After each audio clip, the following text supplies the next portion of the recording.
call to hear some notes before we go into the game. We are going to have a sub for Elysium. It is going to be Naysayer in the jungle for Duddy Brains, but the rest of the rosters look to be the same. But yeah, I'm super excited. I mean, these teams coming off of last week Rush with an unfortunate loss to Gocho's Gym in a 3-game banger series, and Elysium as well coming off a loss to DOV Twisted. So these teams trying to bounce back as we head into draft. It looks like we have some bands missing here from XSV Rush. I will get context for that in a minute. I imagine they are using an eSub to some degree. It looks like yes, potentially their support is an eSub. Um, Okay. and yeah, so we can take a look and sort of look at Elysium's bands. We have Ivern and Wukong taken off the board. Two very targeted bands, it appears to be towards the jungler and Queenie. Um, I haven't seen too much Ivern recently, but it must be a pick that the XSV have been finding some success with. Yep, absolutely. Another small detail, just a little bit of house cleaning.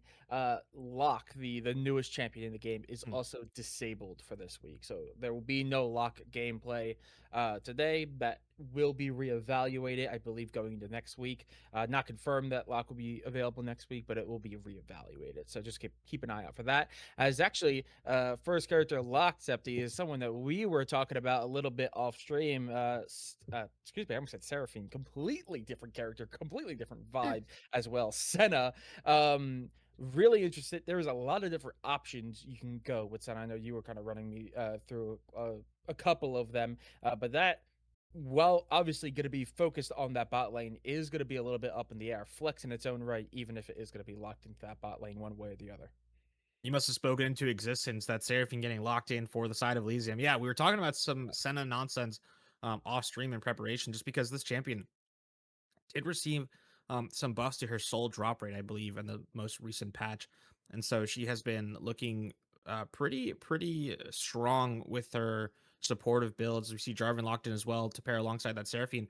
Um, and yeah, it's going to be a pretty hard engaged comp for Elysium. Those all our buttons are going to be pretty dangerous to say the least, and it's going to be on them to make sure that they're staying uh well enough within their own bubble to make sure they're waiting for those R cooldowns to come down. But I want to look now towards XSV. I want to see some disengage potentially. Yep, Sinjao with the Crescent Guard is going to be a very nice pickup for them.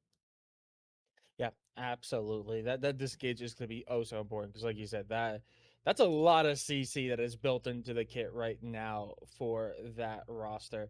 Elysium looking to really lock someone down, and if you do not have the disengage tools to get out of that, it is going to either be very costly, whether in your life or in the necessary flash. That could absolutely be a decider for some team fights, and it actually looks like they are going to go for Nautilus, which is going to be a really good combination. You imagine that does mean Senna is in fact going to be ADC, and that's going to be a pretty good engage tool. I will say that is going to make it a little bit difficult for the Nautilus because we already know Seraphine. Unless we see a weird a flex for that Seraphine to go in mid, you'd imagine that's going to be a double ranged bot lane. So Nautilus might get punished a little bit early there, and whoever they end up deciding, you just assume Elysium's going to have a bit stronger of an early game, those levels 1 through 3. Yeah, and an interesting pairing here with this Zaya. Definitely one that will be safe from the likes of a Nautilus dive into a Xinjiao as well. Not the most uh not the most synergistic with the Seraphine, but definitely, gonna allow Chaser to be independent when it comes to their supports movements.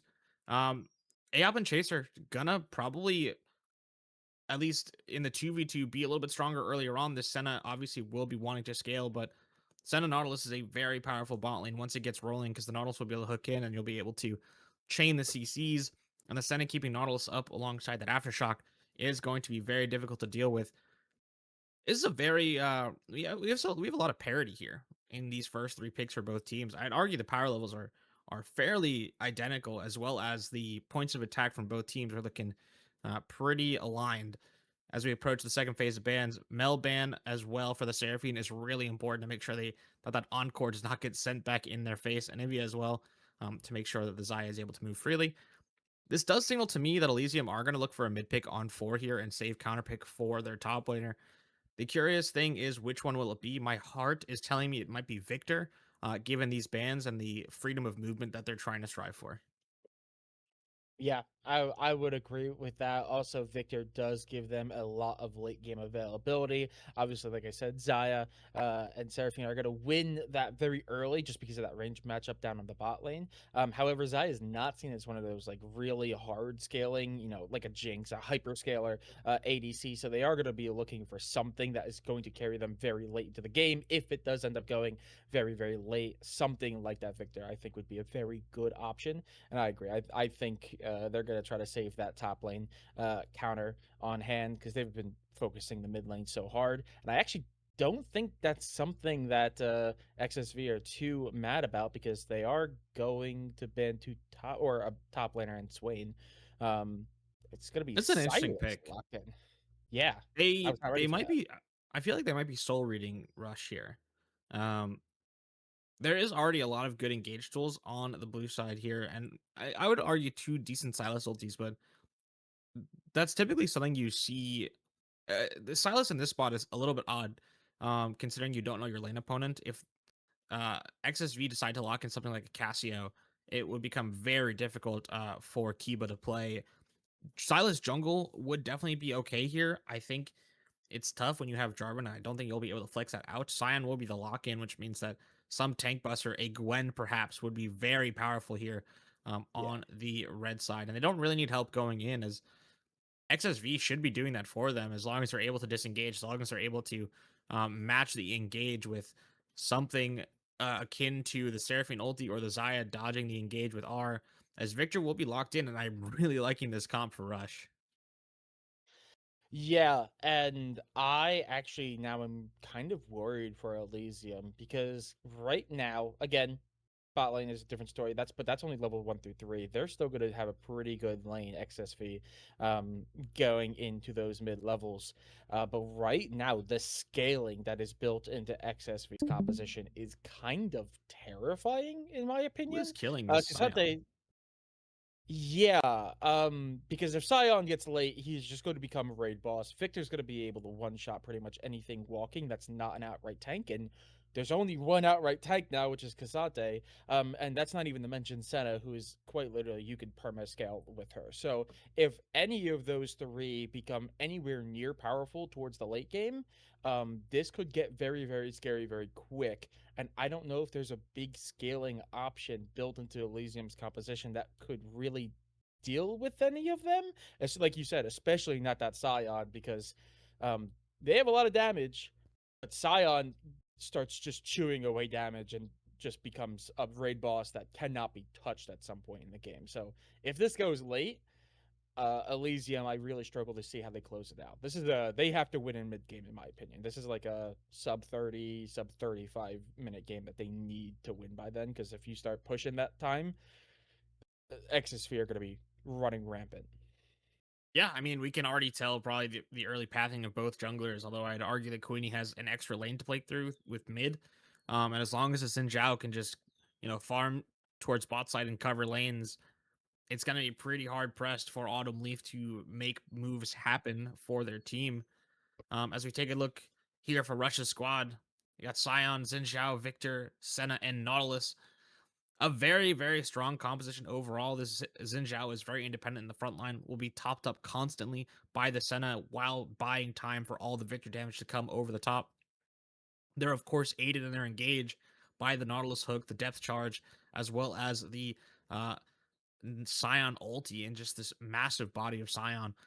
It is going to be very tough for the side of Elysium to match the scaling without uh, really it's just going to be hard for them to match the scaling. They're going to have to try and rely on some early game plans and actually have a coherent dragon stacking plan in order to punish the scaling of the Senna and the Victor. Yeah, absolutely. And speaking of their opponents, Elysium, we could take a look at their final roster here. And I agree with you 100%. Luckily, they do have a lot of engage built into their kit. They really do have a lot of go buttons. I actually think that this team, if they want to play aggressive early, play a lot more skirmishy, going for early ganks, having mid roam down and put pressure on that bot lane pretty consistently, if they can punish and put one or two lanes behind early, especially maybe a lane that has one of those big scalers, i.e. mid or that bot side. I feel like most people ignore top side, just the nature of top lane. But if they could maybe win that mid lane and that bottom lane early, they can at least prevent or delay the scaling that's built into their kits, and they could have a shot at winning in that mid to late game, like I said. But if it goes late, I do fear for Elysium's chances, but they're coming in as the higher seed, so they're the favorites for this matchup, at least for the series overall. But I think right now, I think dealer's choice is that the draft was kind of won here by XSV Rush. Yeah, the composition definitely, I would argue, is in favor of this blue side. It's definitely easier to execute. You sort of just have to make sure that you don't lose the game before 25 minutes. You could probably give a dragon or two before you really have to start competing. And then, Bob's your uncle. You're able to play the game. I'd argue Kiba is going to be very imperative in this game. If they're not able to create a lead versus this Victor, it's going to be very hard for Elysium to play. But with all that said, we are going to go and take a short break while the teams get set up and get into game. Before that, I do want to remind everyone about our Rage Bait feature here at the CCS. Through pure CCS ingenuity, you are going to be able to have a bit of Rage Bait pop up on the screen. It is a feature that we've added just this split, and it is you get a free Rage Bait once per month for being a CCS subscriber. And make sure, you join the Discord as well and link your Twitch and your Discord so you can gain access to our subs only channel. Please make sure to DM Flay, Redacted, or a mod for any questions or requests. And with that, we're going to take a short break while we load into game.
Hello, everyone. Welcome back. We are on the Rift for XSV Rush versus Elysium in our Group B matchup of Week 7. It's game 1. We had some pre-game thoughts. XSV Rush trying to play that scaling game, whereas Elysium put on the clock to try and pressure bot lane to get Yeah, a nice little pan absolutely. across the map. Does look like it's a pretty normal start here. There is possibly an opportunity for J4. No, they're just going getting a little bit more vision. It's a 5 point across the board, or I get as close to a 5 point as it can. It looks like maybe a little bit of uh repositioning down on the bot side. That's a very high line the XSV Rush are choosing to hold here. Um Wait and see if it actually plays out. But yeah, they're gonna actually interrupt the minions pretty early. That's an early hook on the chaser. Will they end up A winning out the very early trade? heal Yes, as they well. will. Yeah, I mean, they will have Yeah, to trade off that, but expensive to do so. yeah, raised. This is pretty standard to do in a 2v2 lane with a melee and a versus range. You just try and make sure. Think this is just Yeah, this trading. is Race isn't a I mean, flash. yeah. Yeah, that's Okay, well, way risky. XSV, maybe a little bit too much, as they try to play that way too aggressive, but yeah, I mean, that ranged matchup versus melee support just goes the way you would think it is, and Elysium are able to find the first blood of the game, and that's gonna be a big win for them, and we immediately see that back, not surprised at all, as Chaser is gonna go and, get some components. Yeah, I mean, this lane is uh, what's odd about it is not the way they played the level one. The first part is not odd. This part is odd. Generally, you want to take these trades in range melee because you have aftershock and you're able to sustain a lot of damage for a quick short trade. Um, but Raze decided to go back in without aftershock available, and so just overextending that fight with no aftershock just meant that they were going to get absolutely dumpstered by Chaser and Ahop as Kiba, getting very Yeah. close to death here. As Yeah, Hook's and going in they're again. immediately Angel is half HP though. This yeah, is that's, like, really gonna be another tough. engage. I mean, Ahop gonna be a little bit low, but again, Chaser just recalled, so they're gonna be pretty much full health still. Kiba definitely low, having to pop potions just to stay in the lane. This bot lane's been a little bit chaotic. We haven't seen anything of top lane, but it's exactly what you would expect in a Scion versus Cassante matchup. It's a wet noodle fight through and through. But right now, it looks Did even on Queenie top lane. did Queenie try and hover mid at level 3? Because they are significantly slower as Kiba now going in with Jarvan. Rutledge being put in this tricky spot. Yep, flag drag, knocked up. Rutledge going to be low. And actually, no, they are not going to go hunting for the kill. They're going to let them go. That is a ghost pop, and A-pop is, or A-hop, excuse me, is in the area. They're going to go for the jump, but the Q's going to go wide. Rutledge going to get out. No, they will Wow, not. That is it going to still be works. Seraphine with the kill there. Not The great to beat go into drop. the support, but it's going to help mid lane. Yeah, I mean, Kiba flash forward, unfortunately missing the abduct there. Um, yeah, Ahop doing a nice job being able to land that Q there to make sure that they get the extra bit of crit damage. Close there is going to be able to pop that W and get the double up on this beat drop. Finds a very nice skill shot onto Rutledge. And that is going to be a 2-0 lead for Elysium. And we talked about this. It's got to be some early game fighting and some early game lead gaming from Elysium to sort of snowball this game in their favor. As this Senna, I mean, I'm very curious as the way, again, the way they played bot lane was very odd. We do have to note that I believe their support is an E-sub. So maybe not the synergy there that maybe Angel might have with their traditional support, Codis. But nonetheless, Goldie at about 1,000 already, 4 minutes in, but Kiba, the revisit. Yeah, and Autumn Leaf's going to be making an appearance, and Rutledge going to the wrong side, not really having much room to get back to safety. Is just going to try to stall out as long as they can, and that's going to be another kill going over to Elysium. A massive play and a massive sequence of plays to get them 3-0 up. It gives them a little bit of distance in gold as well. It's been shared throughout the entire team, so they're going to have a good amount of control. You'd imagine they're going to try to go and turn towards Drake here relatively soon because they very clearly are going to have the advantage if XSV decide they want to even try to contest. Yeah, this has been a very good early game for Autumn Leaf. They are able to double crab Queenie as well as get a full retake of their top camps before getting another gank successfully onto mid lane. 3-0 and 1,500 gold already in this game. Gold lead in the jungle, not so significant, but it is going to be an extra longsword in Autumn Leaf's pocket, as they most definitely will get Smite upgrade here after finishing the Gromp. It looks though, even though there's a ward in the Triburst, that might time out by the time Queenie pops in, but the ward is also pinged by the side of XSV. And I gotta say, this early game is not going the way that you would want it to if you're XSV. Queenie needs to start playing the game like, here we go, a familiar face in the mid lane. Yeah, they are just punishing Rutledge with the Cataclysm out. There's really nothing they can do. They are going to do a lot of damage, Rutledge, with the ultimate pop there from the Victor, but there's not much you can do in that 1v2. And with that, we're immediately seeing a little bit of a come up here as Dragon's sure to be started here in the next few seconds. Yeah, and shortly, I mean, there's going to be diminishing returns on these mid ganks. So for 3 deaths this quickly into the game, Rutledge's gold value is going to start declining severely. And so Autumn Leaf, while they are going to get a great lead for themselves, they are now going to have to start doing the hard part after getting this lead, and that's going to be transitioning it around the map. Kiba should have enough of a presence in the mid lane to start shoving the wave out themselves and playing to move around the map. That is obviously the next step. Although it is going to be a little bit hard. Kiba is playing the scaling game in this mid lane, going for the Conqueror, and so it's hard to take short trades and gain that real health advantage on Rutledge that you'd see from the likes of maybe an Electrocute Silas, which is what we traditionally see in the mid lane. Because you play it like an assassin, you play it like it's an echo, and you play for short trades, wave pushing, and then roaming around the map. Autumn Leaf has such a lead right now. It is about 700 gold in their favor, as you see with the call fields completed. They should try to start stacking these dragons now. And the fact that they haven't even looked to hit one once so far, despite the lead in mid, is a little bit concerning. Because they do still have Senna. Senna's farming well. Sion is farming well. Victor, despite being 0-3-0, is still pretty much on par with Kiba in farm. And so now, Autumn Leaf is back in mid. And I know I said it before, but diminishing return is really going to start showing itself if they keep spending time mid. There are other lanes. There are flashes to be blown. Go, Autumn Leaf, go.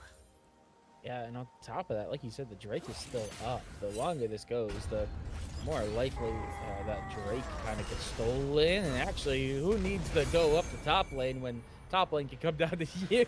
And invest ultimate, a double ultimate as well as the Senna ult is used down on bot lane, and neither one of them land. That's a little costly. I would not be surprised if Elysium immediately see that and go, well, that's going to be our go button. 2 people now without ultimates. That's going to be huge for a possible team fight. It also means that it's going to be a little bit of lost CS up on the top side from Sion. This is a little sketchy, as Autumn Leaf does make an appearance. Oh, flash from Angel. Angel. Oh, Cataclysm, and that is going to be that CC chain that we said is so deadly. Angel is going to just get exploded as IHOP Chaser has flash. Has to use a lot here. That is going to be a lot of damage to raise. That's going to be found. Queenie desperately trying to make something happen, is just not able to do so. But Rutledge finally having a say, without it being a 2v1, actually has a good amount of control in the mid lane and almost finds the kill. But here comes Viva. Here's trying to Viva. cut off the means. Rutledge stunned up, rooted, knocked back. They're just getting tossed around, and that is going to be a pick. Even when the jungler is not the one having a say, there's still a 2v1, and Queenie's not going to get out either as they're run down in the jungle. It is a chaotic mess, but in the end, every single kill goes the way of Elysium. They're not even going to turn to the drink. They're all just going to go back because so much gold just went to the pocket of Elysium there. Yeah, I mean, just a great play here. The A-Hop gonna potentially land that root, but Angel flashing away gives a open door for Autumn Leaf to go for that Cataclysm onto the AE carry. And a very nice heads up Featherstorm from Chaser here to make sure they don't fall victim to Queenie knocking them up there. And I mean, this is so hard to play. Your damage dealer is down. There's so much healing coming out from the Seraphine. There's so much damage avoidance from that Xayah as well. And yeah, I mean, as well here, unfortunately, Rutledge just not able to get enough damage onto Kiba Boy, and Viva walks all the way around that ward that you see on the Herald, and so it doesn't, or sorry, on the Grubs, but just does so much damage. This Cassante, despite not really having much impact in the game so far, and the cherry on top, just Autumn Leaf granting one more kill to the mid laner, as now we see so many bounties on the heads of the Elysium players, but still no neutrals taken. Autumn Leaf trying to look now into the Xin Zhao's jungle. Yeah, I mean, no neutrals is kind of crazy, as a little bit of a skirmish comes through. Queenie, I think, is just not long in the world. Yep, that is going to be that Silas to pick up the kill. Kiba Boy getting a nice bit of injected gold, as they're actually going to go hunting. Is raised, unfortunately, in an awkward spot. I think it has to use the ultimate. Doesn't really land, but is now caught between a rock and a hard place, just stuck in the opponent's jungle, not aware of if anyone's chasing them. Not actually happening, so they are going to be able to get out scot-free. But that is another kill going over to Elysium, as the gold lead is just becoming a bit of a problem here. What is that? About 4,000 gold lead in favor of Elysium as finally we see the first objective at least start to be taken. And you'd imagine that is just Elysium's all the way unless we see Queenie go for a crazy steal. Yeah, I mean, now you're at the point in the game where you can start playing wave. The gold lead is so massive for Elysium. You can just start playing waves and start moving people towards the objectives that you want to be taking. With quests almost finished around the map, it's going to be very easy to start rotating the Xayah to whatever side you're going to be playing your objectives on. Kiba as well, finishing that proto belt is going to mean that the damage they're going to have on Rutledge is so much more in this mid lane. The chase potential as well being there. Curious again how Raised ended up on that side of the map, but it was a very odd place for the Nautilus to be, and unfortunately had to blow their flash to get out. But now finally, first dragon on the board will be that Ocean, and no one wants to take these grubs, and I'm really surprised. Autumn Leaf, again, playing well. The gold lead is 5,000 or close to it, and I know I'm being critical, but when you have a lead and when you are the team that needs to end quickly, you have to do the right things when you have the time to do it, which means that these camps for Queenie need to be invaded. These neutrals should not even be close to being contested, as Autumn Leaf is looking mid again on the 0-4 Victor. Yeah, and Rutledge, there's nowhere to go. Cataclysm comes through. It's going to get the stun. Having to actually not... I'd argue this is fine. Yeah, your wave isn't frozen. You grubs. get the grubs. Like, it's so fine. The Jarvan is using Cataclysm on not your bot lane. You're so happy if you're Rutledge. Yes, it stinks to be the person dying, and yes, you are technically stacking the Dark Seal of Kiba Boy. But I mean, you've shown, or Rutledge has shown rather, that it doesn't really matter. In the isolation, they're able to make sure that they can continuously get the wave clear and even threaten potentially on to Kiba, as we saw a double kill on the bot lane off screen. We will surely see that in just a moment, but again, Rutledge is fine. I mean, as we take a look at what happened bot lane, it looks as though the Nautilus got caught in the tri-brush there, and Jarvan was around. But a very nice encore from Ahab, and a very nice root as well, and just a great layering of CC from the side of Elysium. Means another 2 kills going the way of this red side.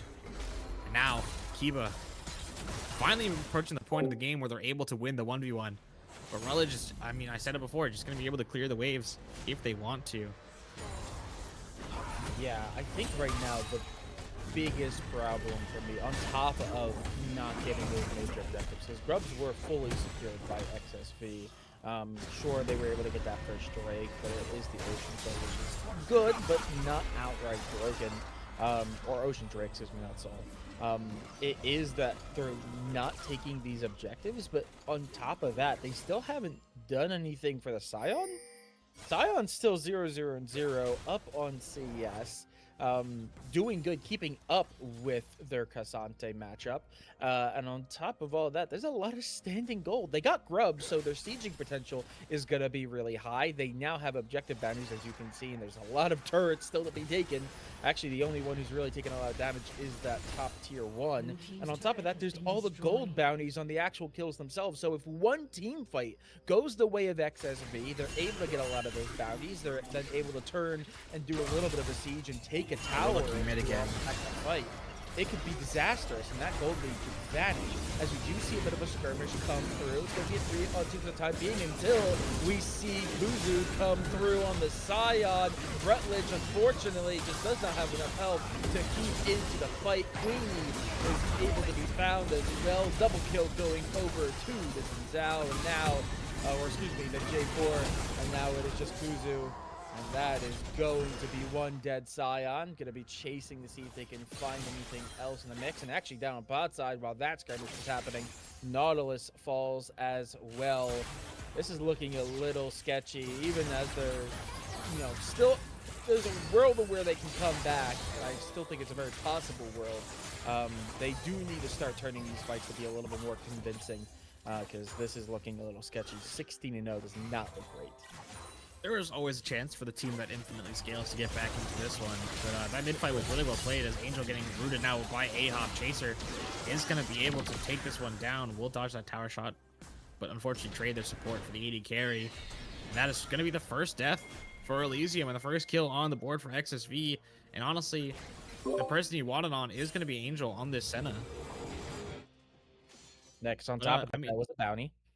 yeah, it was a Everyone bounty. has a bounty right now, But as we take so a look at this maybe mid a play little bit. again, I do want to highlight, take a look at Viva here in this top push. They are in fog currently, but they were able to use that W to block the Scion ulti before joining the fight and just doing so much damage with their mid laner and jungler so low after the initial engagement. And Kuzu, unfortunately, not able to walk away with the stolen ulti from Kiba as well as the ulti from Viva. And just a very nice trio play from the side of Elysium before that unfortunate bot play. And I mean, we're approaching the second dragon spawning as we see going back to live. Elysium is already hitting it, but they will trade that top tower for it. No one here in time to really match it as Kiba now gonna find Kuzu as their full combo is not even breaking the shield of the Scion, who has not a shred of MR currently in this game. As it looks like we might be having some potential people joining. No, it doesn't look like it. I'm getting fooled by Romeo. Thank you very much. But yeah, some more fighting going on the top side. And Dragon got taken. Yeah, Kiva just trying to do what they can to hold off. There's no 80 carry here. Yeah, it's a 3v2. This could be huge. IHOP just falls. Again, no bounty because they already fell once. Autumn Leaf doing a good job of getting over. And actually, there was a kill up on top lane. That did actually go the way of Kiba. So Kuzu dies there. That's going to be massive for them. Oh no, the recall. A little bit behind. But yeah, Angel, unfortunately, and Raze are just caught to a very awkward position. Herald get dropped as well. So that is going to just be that tier 1 gone. Flag drag, Angel knocked up. I think Cataclysm is still in play or a possibility, but yeah, there we go. That's the fight. That's a lot of low health. Okay, Queenie and Angel hold the line. Angel barely alive to tell their story, but they will be able to get that recall, and Queenie is just going to try to hold this back and maybe have a say. Actually, that is going to be the Herald Interrupted. Does not get the crash. That's huge.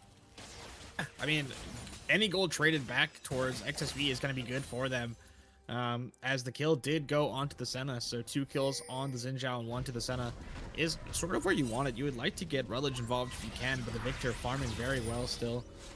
Farming fairly well according to their lane counterpart. Chaser's sort of the only one alongside Kuzu who's sort of keeping up to that close CS mark. And yeah, I mean, it's going to be Hex Soul on the map, which is one of those souls that is almost a guaranteed win if you're able to get it. The poking and the slowing just becomes too difficult to deal with. And we got to check Autumn Leaf and Ahop because, yes, they want to be playing together, but they need to make sure that they have the actual damage around them. Chaser was in the mid lane, and Viva was in the bot lane, so no one was going to be able to help them. Playing on the red buff, I think, is correct for them. They should be playing in Queenie's jungle, but it's going to be too hard for them when they don't have the actual damage dealers around to make it happen. And now Kuzu drawn to the mid lane. Curious as to what for, considering there is a top lane that is being dropped. And on the bot side, it will be the 80 carry for XSV getting dropped. Okay, Angel not being here is very scary as this Xayah is becoming a big problem. That was Rutledge ult coming through, almost finds the Xayah, but not quite the case as Autumn Leaf is chasing Raze. Ooh, nice buffer. And actually does not get hit by that massive Scion utility there as that Cataclysm comes through and gives him those iframes to interrupt it. That is going to find Raze as now they take the opportunity with multiple members of XSV done and dusted to go sneak this Baron. And I don't think there's anything XSV could do. I don't think they have enough vision to know that there's anyone on Baron, let alone strong enough to come intervene. But yeah, I mean, just a great use of the ability to flashing away there. As Rutledge just getting too close, not having flash available to them, and getting rooted up by Ahop was just doomed from the start. As Queenie as well got run down by Kiba, just playing as individuals, XSV, not really playing together as teams, not really, you know, playing to the game plan. But I mean, nicely done. Autumn Leaf, as we said, buffering the decimating smash from the Scion. And now Elysium, 21 minutes into the game, wearing purple. The gold lead extended now to 8,000 gold in their favor. Only 2 dragons. That third and first Hex Tech Dragon going to be spawning in a minute's time. And the Senna is still bot lane. Angel needs to get out of this lane. They need to allow Rutledge to farm in the side lane and try and get as much gold on themselves as possible, as Kuzu once again is going to be mid. Could potentially pinch with 5, as I do see Kiba potentially showing on this top side. But I mean, it's so hard now for XSV to get back into this game. There has to be some sort of overload, as it looks like A-Hop, no flash, might be the target. Yeah, looking for something there in the jungle, preferably on Raze. That looks like Raze seems to be the kind of engage of choice for Elysium, as much as besides Rutledge, of course, but a lot of that's been skirmishing. I mean, we talked about before how if they wanted to win this game, Elysium would have needed to win by like that sub 30, sub 35 marker, and right now they're just about on pace to do so, and it's been off the back of skirmishes, which, as I said, they needed to do. If they could play for that mid game, play for skirmishes, just constantly put XSV on the back foot, they could have a say, and that's exactly what is unfolding here, as the Baron buff still in effect means that they're going to be able to get some good sieges underway. It looks like a little bit of a stun onto A-Hop, and that's a lot of damage being done by Rutledge. Might be 0-7, but still able to do a good chunk of work. Meanwhile, a little bit of skirmish up on the top side. Nothing too crazy as the Silas and Scion continue to battle back and forth. XSV just desperate to try to hold the line and get rid of minions so they can prevent as much of the siege as possible, and Raze just too far forward, moved it up, stunned up, and just exploded. That's going to be massive, as Kuzu is awesome. Kiba might go down here. TP coming in from Viva. Try and keep the mid laner alive, and we'll look to do so. A very nice rotation. Gets the flash off the Silas, so that one extra bit of offensive potential the Silas has being taken down. But it is so hard to play the Baron minions, stopping them from clearing the waves. Rutledge is, again, as you said, not strong enough in this game state to really clear the waves for themselves. And so Chaser and A-Hop are just allowed to freely fire on these towers while the buffed up cannon minions are doing a treat. And while we were talking about this, the third dragon did get taken.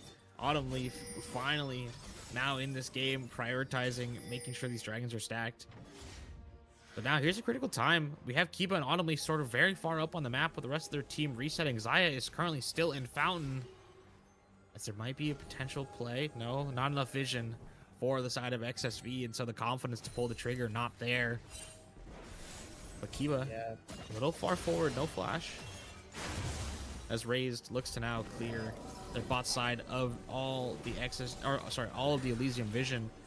And that's sort of what you need. You got 4 minutes until Soul. You have 2.5 on Baron, and you got to pick a side to control. And ideally, you control the side that your Victor would be farming on. But for now, you'll take what you can get if you're XSV. Yeah, as we kind of are in this neutral state, and the big problem now for XSV is the fact that they got that Baron, which means there is no more exterior towers. They have no control of their own jungle, which means they are also having to waste time going through and clear out these wards rather than just allowing them to try to keep up. And that's a Please trying to find an engage. Trying and is finding a lot of damage on the A-Hop, but the rest of the team is here. Encore comes through. Cataclysm comes out, but not a lot of damage. Queen's still alive. This is huge. Pulled back in from Raised. Unstoppable Cassante is going to be able to get out. That is the ultimate from Victor. That's a lot of investment from both sides, but there is no kills quite yet. Just a lot of investment, but now that's actually going to be pretty good for Elysium. They still have the pressure, and now with multiple ults off the board for XSV Rush, Elysium, you can already see, are playing more aggressive. They know they have a bit of the advantage here without half the players. That was a good engage from A-Hop as the Scion now going to be coming in with the Unstoppable Onslaught. TP now from Kiba. Might deter them for the time being, but now the Silas is here. And yeah, I mean, that was a good engage from A-Hop. Was able to catch on to 2 after getting the reset off of Autumn Leaf, but I think that fight was just a little bit too far away from Chaser to really deal the damage. And Kiba was in bot lane, and so, you know, you only really have the Jarvan damage and some little bits of A-Hop chip if they're close enough, but Chaser couldn't really even play, considering that they were over the wall and the Xayah range is not that big to begin with. But critically for next fight, Angel did use their flash to get out of the Cataclysm, as we take a final reset before this potentially game-deciding Baron for Elysium. And with the ward set in the topside jungle of XSV, the approach seems nigh impossible for this blue side. Yeah, it's gonna be very, very difficult. There's a lot of vision, so even if they do try to walk up, Looks they're like they're gonna be giving. walking blind. Yeah, I mean, I don't know if they really think they could get anything. I would imagine right now the mindset is just flood that bottom lane, try to take as many towers as possible to get an influx of gold, to try to get another item or something to just get them over the line, try to hold and stall out the Baron. But the problem is that due to the objective timers being as they are, even if they do hold the line on the siege, they're going to have that Baron buff for the next dragon fight, which is Soul. So that could be a big problem as Viva is just single-handedly trying to hold the line here on the bottom side. And he's doing a pretty good job at pestering, but Viva's Yeah, one of the Viva has big vision pieces on the board. as well. Viva has vision on Yeah. all of them.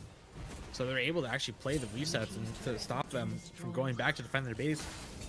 That's already going to be one tower down, as the mid lane one will fall shortly after, and Queenie found Autumn Leaf for a moment, but was not really able to do much with it, as the Jarvan, with that completed GA, is now going to be almost unkillable, even if they do go down.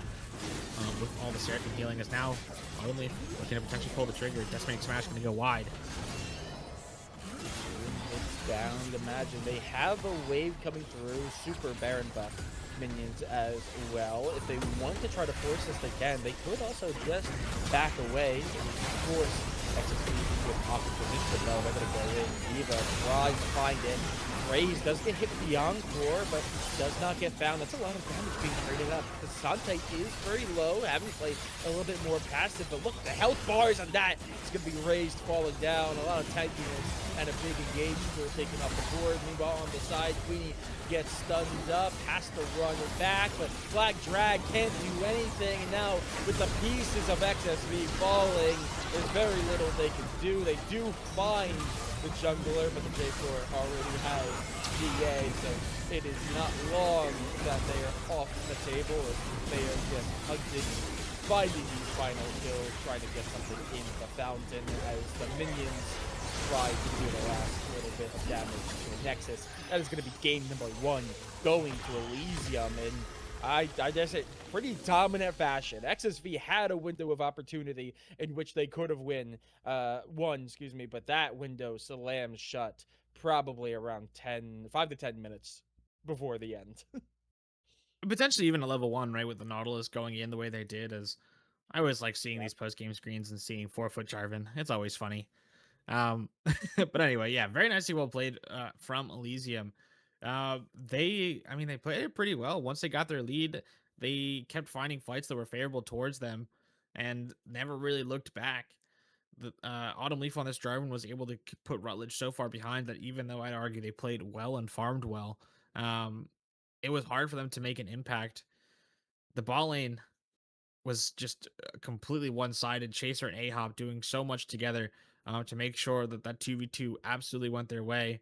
I'd argue that Kuzu on this Scion was probably, I mean, unfortunately, the best performer on this XSV side. The Scion was trying to, I mean, they were doing their job. They were farming out. They were making sure that they were stacking health with that W. But unfortunately, when the time came, there was no one really to do damage behind the Scion, and all he could really do was clear waves against Kiba Boy, who was so fed at that point that the Silence was able to kill the Sign without running out of mana first. And when that can happen, you know the game is a little cooked. Yeah, definitely a very difficult game. I agree. I think Kuzu was definitely the best performer for XSV, but that was a rough game in general. It really was. It really does say a lot about how good Elysium are in this matchup. That they knew exactly what they needed to do. They knew this game was going to be a struggle if they went long. They knew they had to play aggressive. And sure, that level 1 probably more in the hands of a misplay from XSV more than some good play coming out from Elysium. But the moment they had the advantage, they put their foot on the gas and they never let go. It was, what's the saying? They put the foot on the floor and they're not stopping to they see the checker flag or God. They really did not. They just It's an went elite gung ho quote. the entire way. Yeah, but they just never let XSV breathe, and because of that, they were able to build up enough of a lead that pretty much in mid game, I said they needed to finish it before 30. I think that was what, 25-minute game. I can't remember the exact number, but last I checked, it was at 21. Oh, producer, what was that? 29-minute game. 29 minutes. I said sub 30, and they got almost exactly sub 30. Yeah, just enough Yeah, time for they did. 2 barons and an end. Yeah, so they did exactly what they needed to do, and in the case, they won pretty convincingly. So massive performance for Elysium. Yeah, I mean, Elysium, currently ahead on the standings, and this is exactly why they played super well in this game number 1. And now we're gonna take a short break before we get into game number 2. XSV Rush have some soul searching to do. Elysium trying to secure their spot in the upper bracket of Group B. It is do or die time for Rush. We'll be right back with game 2 draft.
Welcome back, everyone. We are here in draft for game number two. It looks as though bands are back on the table. We see the same bands across the board for both teams. Still missing those two bands for XSV, unfortunately, as they are using raised. Um, but Karma going to be the first champion locked in, as it is a very strong pick currently in the meta, paired alongside a bunch of different AD carries. Ezreal, probably one of the prime ones taken off the board from XSV. But we got to see a bounce back from this red side now. Teams have swapped XSV now on the red, Elysium on the blue. But with things like Caitlyn still available, with things like the Zeri and the Yunara still available, it is going to be very hard for XSV to deny 80 carry pairings for this blue side. Yeah, Karma very strong right now, and I agree. I think Ezreal is the go-to, and I'd imagine they were already probably thinking of Ezreal as maybe an option. And the moment they saw Karma in, since there's no bans left for this first wave, I'm sure they were just like, you know what? Let's just deny that by picking it. They're gonna pair it up with the Nami, which will work out. Again, I don't think it's as good as the Karma pick, but it will work out in the end regardless. And it's going to end up being Ash, which means that this is going to be a really strong level one, a very aggressive level one as well.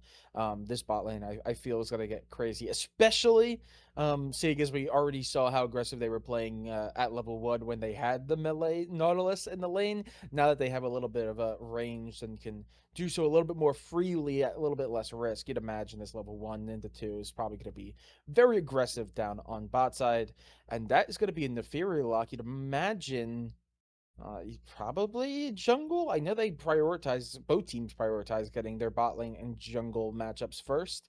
So maybe a lean for Neferi jungle, though 10 technically get flexed to mid if needed. Yeah, I mean, if you're a very strong jungler on the patch, it is a staple pick currently for KC in MSI.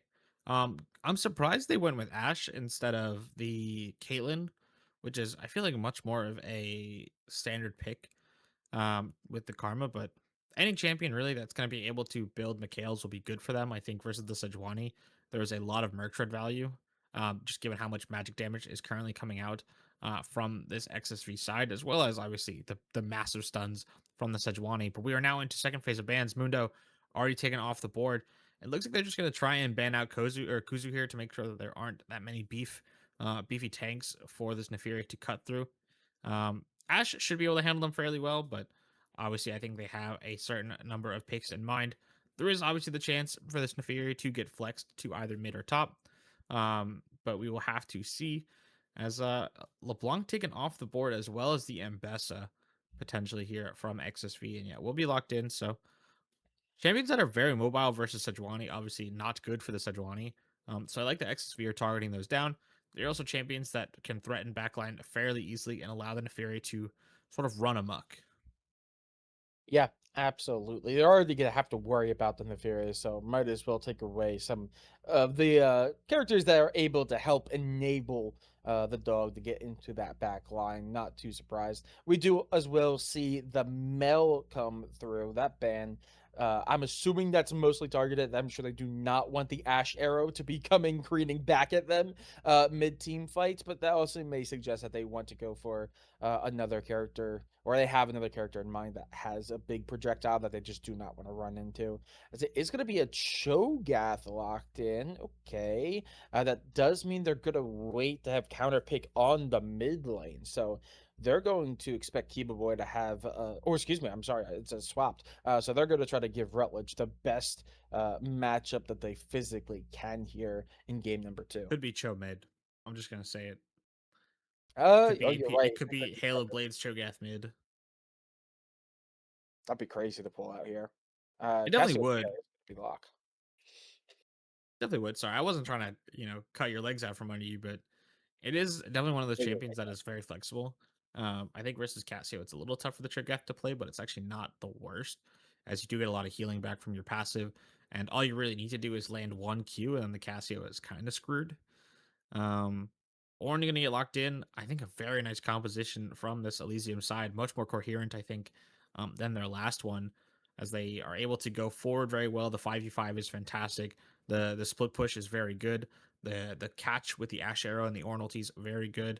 As well as the peeling with Cassio, very strong. And more importantly than anything else, they're very tanky across the board for the most part with the Karma Shields and the Fury being able to go invulnerable with their W.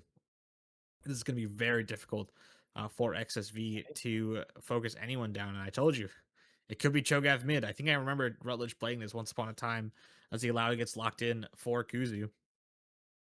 Yeah, that is almost certainly going to be the Cho'Gath in the mid lane. And like you said, not a terrible matchup for it either.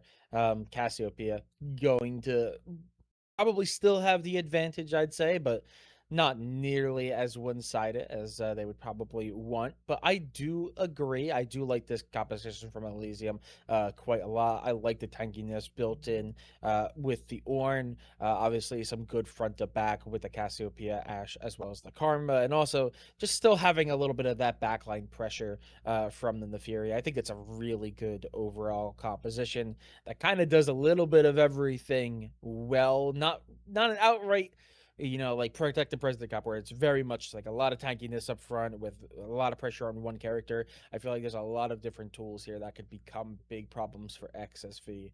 So I think very good composition in terms of how flexible it is.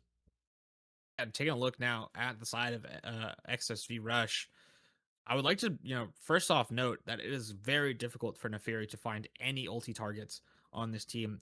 You have the Ezreal with the shift. Yeah. You have Nami who's going to be able to disengage herself with the wave, and then you have three massive tanks who are going to be so hard to burn down from this Neferi that resets on the pursuit is going to be very difficult to find.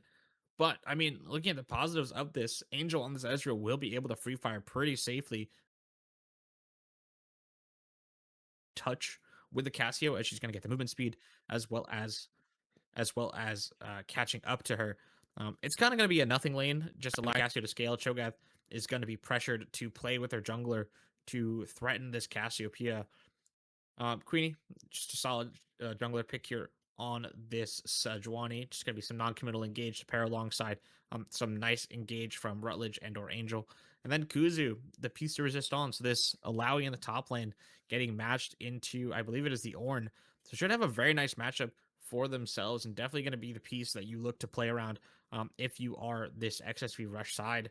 But I mean, hey, Viva played very well in that Cassante. The tank v tank matchup was very good for the Elysium jungler. Kuzu now trying to take the advantage into their own hand with this Alawi and be the true stopping power that this team needs to secure a win and get back into the series. Yeah, absolutely. But we'll have to wait and see if they are able to turn it around and take us to a game number 3, because we are going to send it over to a quick break for that spectator delay. Do not go anywhere.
It is do or die time for XSV Rush with their backs against the wall, down 1-0. We are now onto the Rift for game 2.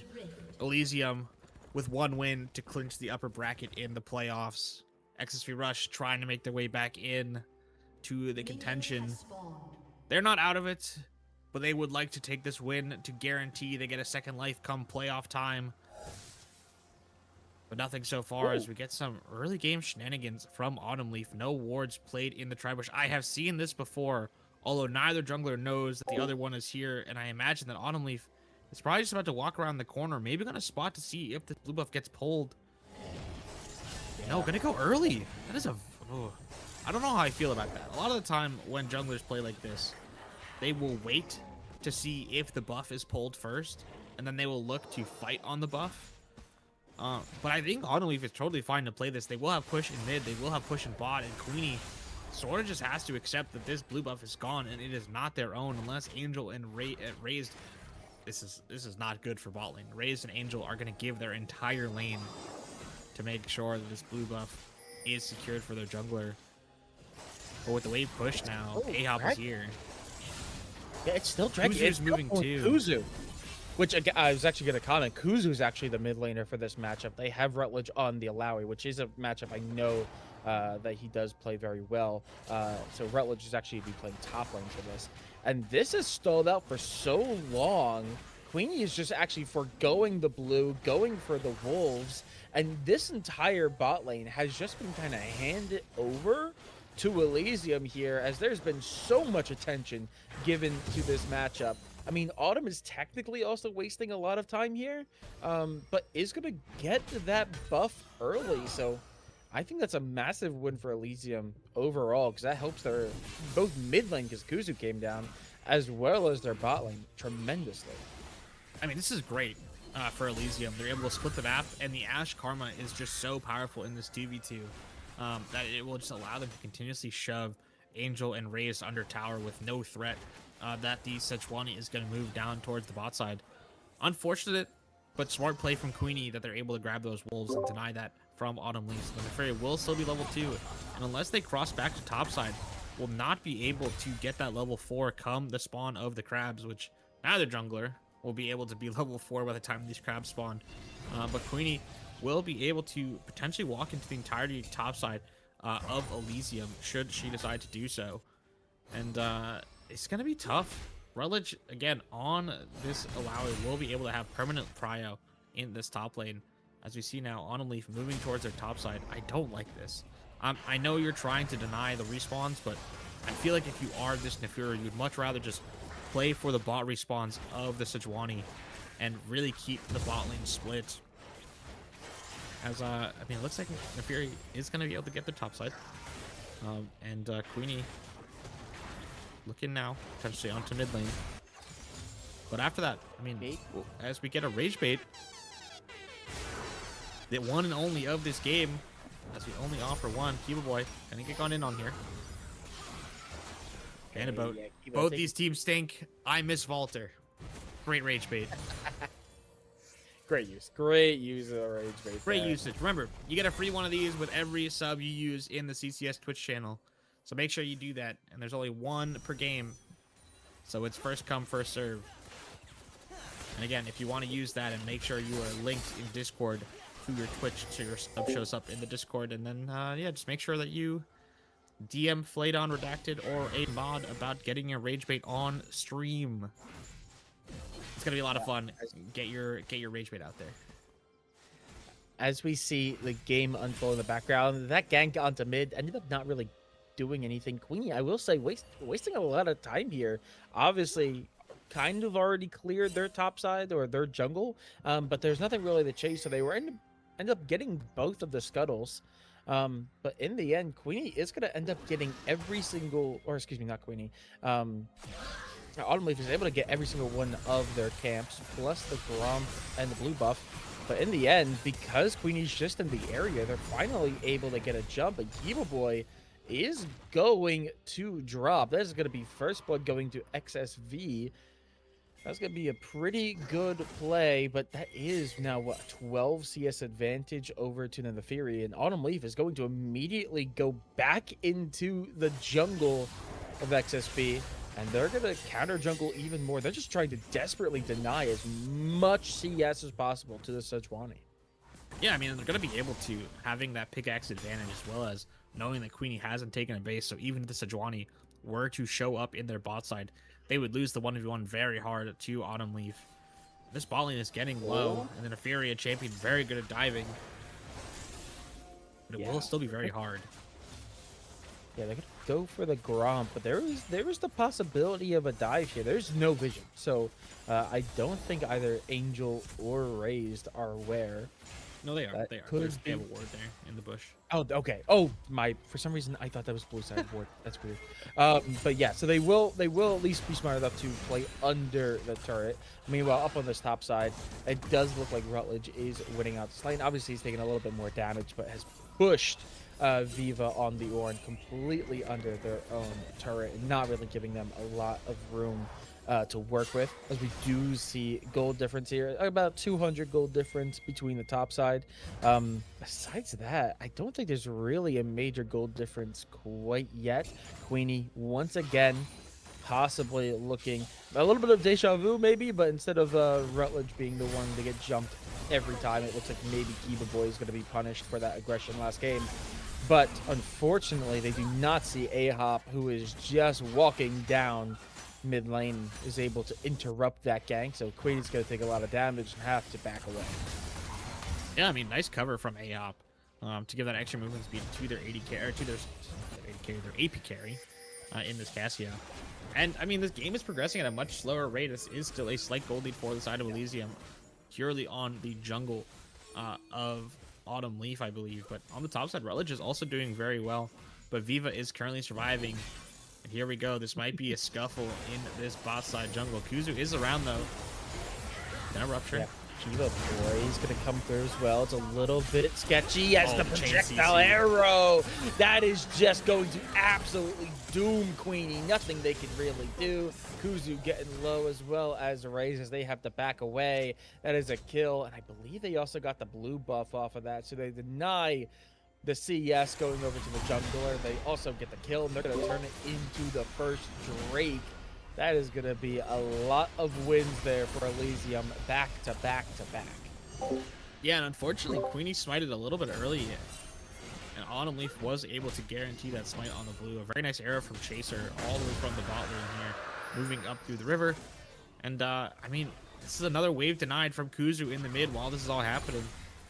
And it just seems to go all right for the side of Elysium. They get the kill, they get the blue, and Queenie cannot move. The Hound's Pursuit getting the flash as well off of Raised. And the Dragon on top of it. Elysium coming out all winners on that one as we head back to main.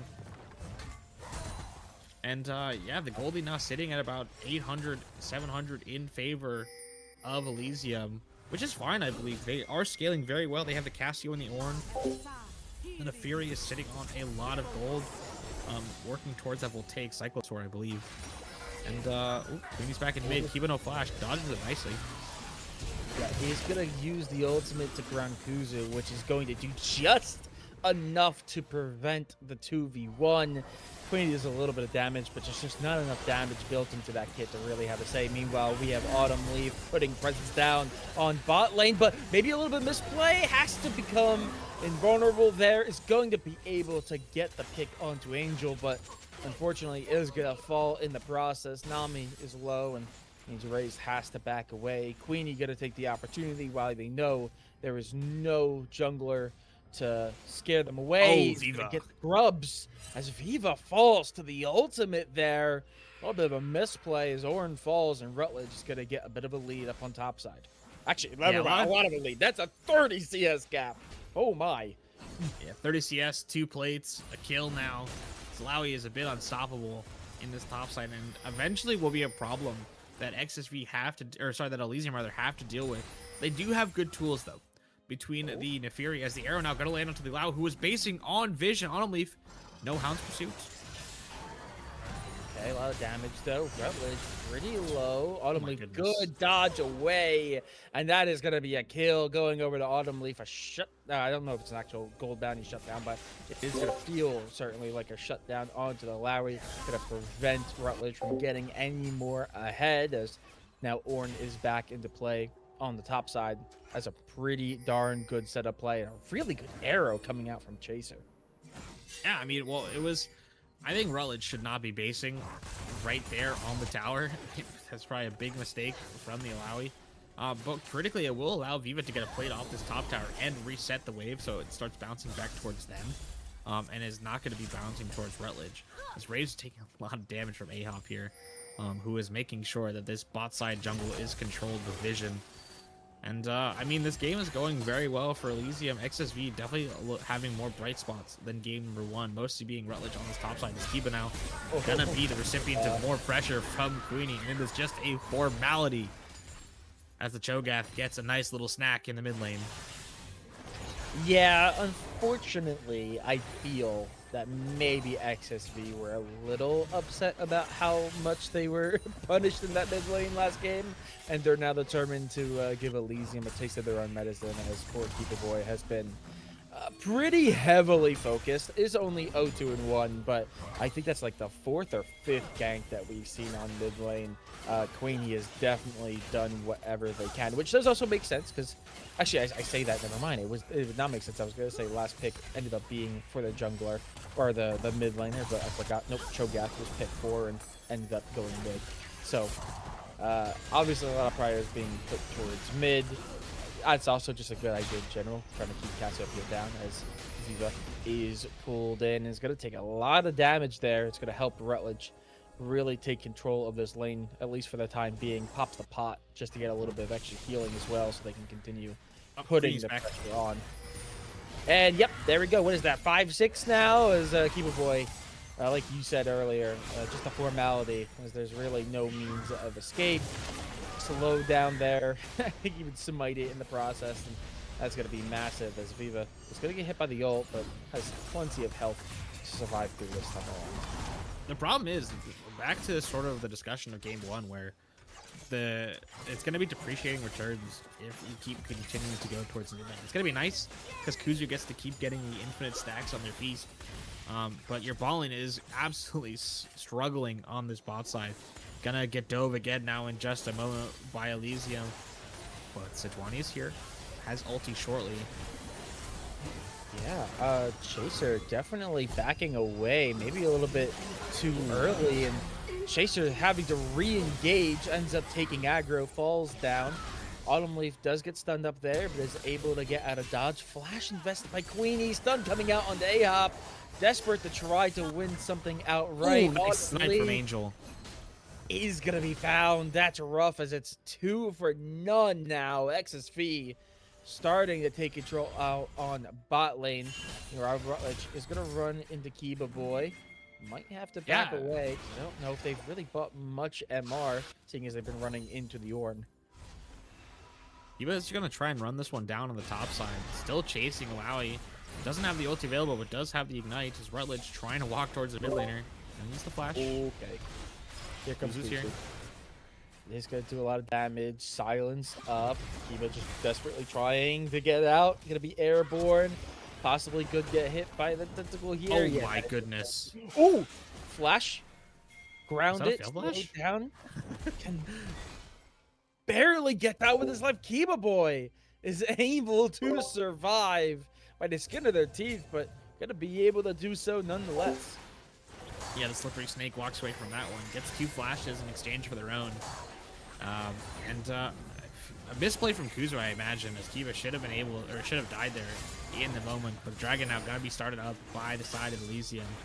The Cho'Gath not here with no TP as well. The Rutledge does have ulti available to them, as Queenie as well should be able to walk in without much issue. Tidal Wave. Oh, this is bad positioning. Unfortunate position for Autumn Leaf. But that is a huge double knockup from the Ornn. They're going to take the opportunity to engage in. Rutledge is tanking everything, though. They do get the Drake off the smite fight. However, they do lose the dog. The Fury falls early, and I fear that everyone else will fall here, too. Chaser, the last one alive. will use the W just to slow everyone down, having to just send it flying behind them to try to survive through. As Angel, you can see, desperate to try to get this pick. Q's in, cannot find the pick, and that is going to be pretty much everyone on Elysium falling, bar the ADC. But at least they get the Drake. It's costly, but they get the Drake. Yeah, I mean, that was a great play from XSV. They're able to walk in, and Kiba went top instead of joining their team at Dragon. I think there was a misunderstanding as to who was in the driver's seat for this one. A very nice tidal wave to split their jungler away from Elysium. And then it looked like a great fight as well from Elysium, getting some massive chain CCs, but it just wasn't enough damage. The Triumphs coming in from Rutledge, the healing from Raised as well. The Smite does go the way of the Nefiri, but it does not matter. Alawi is just too tanky, and with the Mikhails as well, the Alawi just doesn't go down. And again, more knockups, more chain CCs. The health bar is so low, but the flash away from Angel just guarantees that no one falls. And then Chaser able to walk this one out with the slows from the volley. And now we sit with 4,000 gold in the pockets of XSV and Rutledge. Looking now to find Autumn Leaf. Oh, another big engage. Autumn Leaf goes in on Raze, trying to do some damage, but yeah, okay. Autumn Leaf way out of position there. Is eventually going to get punished, even if it's not immediately, as the jungler falls once again. We now have 4 on mid. Angel desperately trying to find Kiba Boy. Gonna let that wave crash, as you can see. Sejuani making their way up to, Rifty, wanting to get that Rift Herald in hand. Already got 3 grubs. Why not get the next set of objectives up there? That's going to help them start breaking through the line. As Viva going for the ultimate, maybe just to pull you off. I feel like that was definitely, I feel like, a waste of the ultimate. But that is going to be Rift Herald secured, and it actually looks like Rutledge is the one to pick it up. So, yeah, I'd imagine there's going to be a real big split push here coming through that top lane. There's going to be a real thorn in the side for Elysium. This is the most Rutledge game of all time. Give me all the resources and get out of the way. They'll win the lane. They'll take the last pick in the draft to make sure they can win their lane and secure a lead for themselves. They're currently up half of a Flame Horizon onto Viva, as well as now with that tower and a second one shortly on the cards for themselves with this Herald in pocket. I do like this lane assignment from Elysium. I imagine it will be much harder for Rutledge to play versus Cassiopeia than an Ornn. Likewise, It will be a lot harder for Kuzu to play versus the Ornn, who can just Bellows Breath the Ruptures and really not get stopped or knocked up by this Cho'Gath, who is fully investing in AP, which means, yes, they'll be tanky health-wise, but they will not be tanky resistance-wise. Chaser massively loses out on that trade as the tidal wave going to come in, and speed from A-Hop means that it is not going to go. I was going to comment during that last team fight, Chaser really did not look like they were doing all that much damage, especially not into Rutledge, but really you felt it there, just not doing enough damage to really have a say. Meanwhile, Angel is just chunking people out, huge stun up. Is going to have to use the invulnerability built into Nefiri's kit to get out of dodge, but look at the health bar difference. Angel is still hunting because there's just so much health still left to work with. Meanwhile, everyone else either having to back away or go heal up off some camps.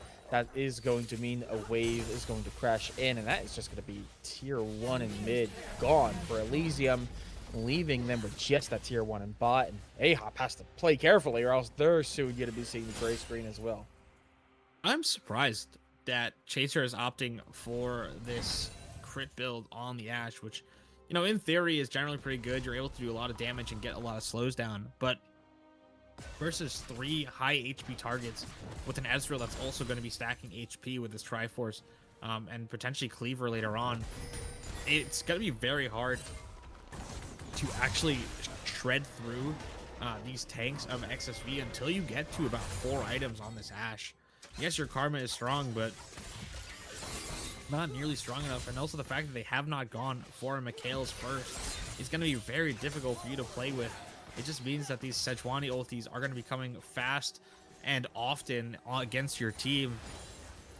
And there's no way to survive them. There's not a single dash apart from this Nefiri to dodge away from the Sejuani. Yes, you have the Bellows Breath from the Ornn, but it is very hard to play as now the first dragon for XSV is started up, and it will be Infernal Soul, so it goes from bad to worse for Elysium in a map where Infernal Dragons are available for the team that is mostly tanks and lack damage. And so the fact that they're able to stack a multiplier of that 3% AD and AP is just going to be very strong for the side of XSV.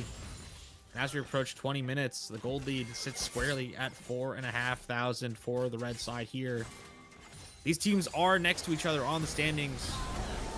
Oh, okay. Autumn Leaf, having used the invulnerability there to survive and not get hit by that wave. As we see Rutledge, who's been sitting on This the is what Rip we use it for. is going to pop it. Yeah. I mean, it is going to put a lot more pressure down on that bot lane while they know there's a scuffle going on up in mid. It's going to keep the Ornn, and now the Cassiopeia focus does give them an opportunity for maybe a Baron play, but there's a lot of investment.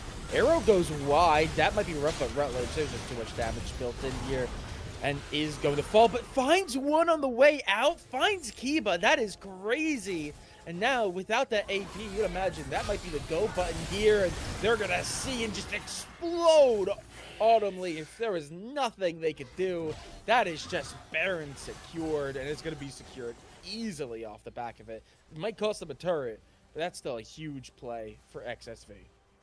Yeah, I mean, I think it was a misplay from Viva. They didn't actually land the second part of their ultimate, unless they landed it during Rutledge's ulti, which might be what I'm looking at.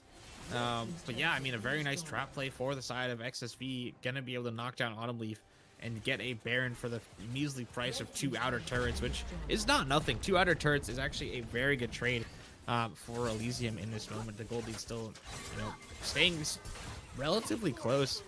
I mean, the aim of the game, if you are on the losing side, is minimize the loss when it comes to map plays. And so being able to take that scuttle and the 2 towers is a great exchange.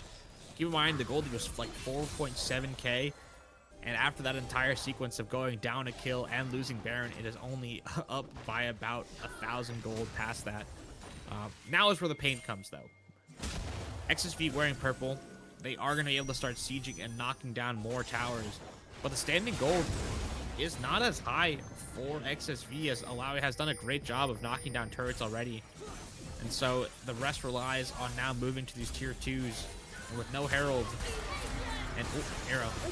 Okay, Angel just going to fall. There was nothing they could do, way too far forward, and that is going to be massive. I think a shutdown as well going over. That is going to be a bit of gold going into the pocket, and that's actually going to help out pretty drastically, because it is going to be one member, a very scary member of XSV, that would be even scarier with the Baron buff that just does not have access to it. And it looks like that does mean that they're going to turn their attention towards top lane now, try to see if they can flood it and maybe catch Kiba off guard. SCV are still stepping as though they are equal footing. It is 4v4. There is no jungler here. Autumn Leaf is not here, but a very nice Ornhorn onto 4. That is going to be the Sejuani ultimate used too. Goes wide, doesn't find anything, and now, despite having Baron buff, it is going to be XSV running away. That is going to be a massive turn for Elysium, who are going to be more than happy to see their opponents waste the purple. Meanwhile, Autumn Leaf is going to push out, get a little bit of time on the side lane, and let that wave crash, get some CS, going to counter jungle a little bit, and that's going to give them a little bit of a kick in the butt, and that is going to see that lead, again, it was like, what, 5.5k gold lead, shrink to just about 4. It's not a big difference, but when you're supposed to be the team on the back foot facing down a Baron buff team, dropping 1,000 gold and getting a little bit of stability back is going to be massive for them.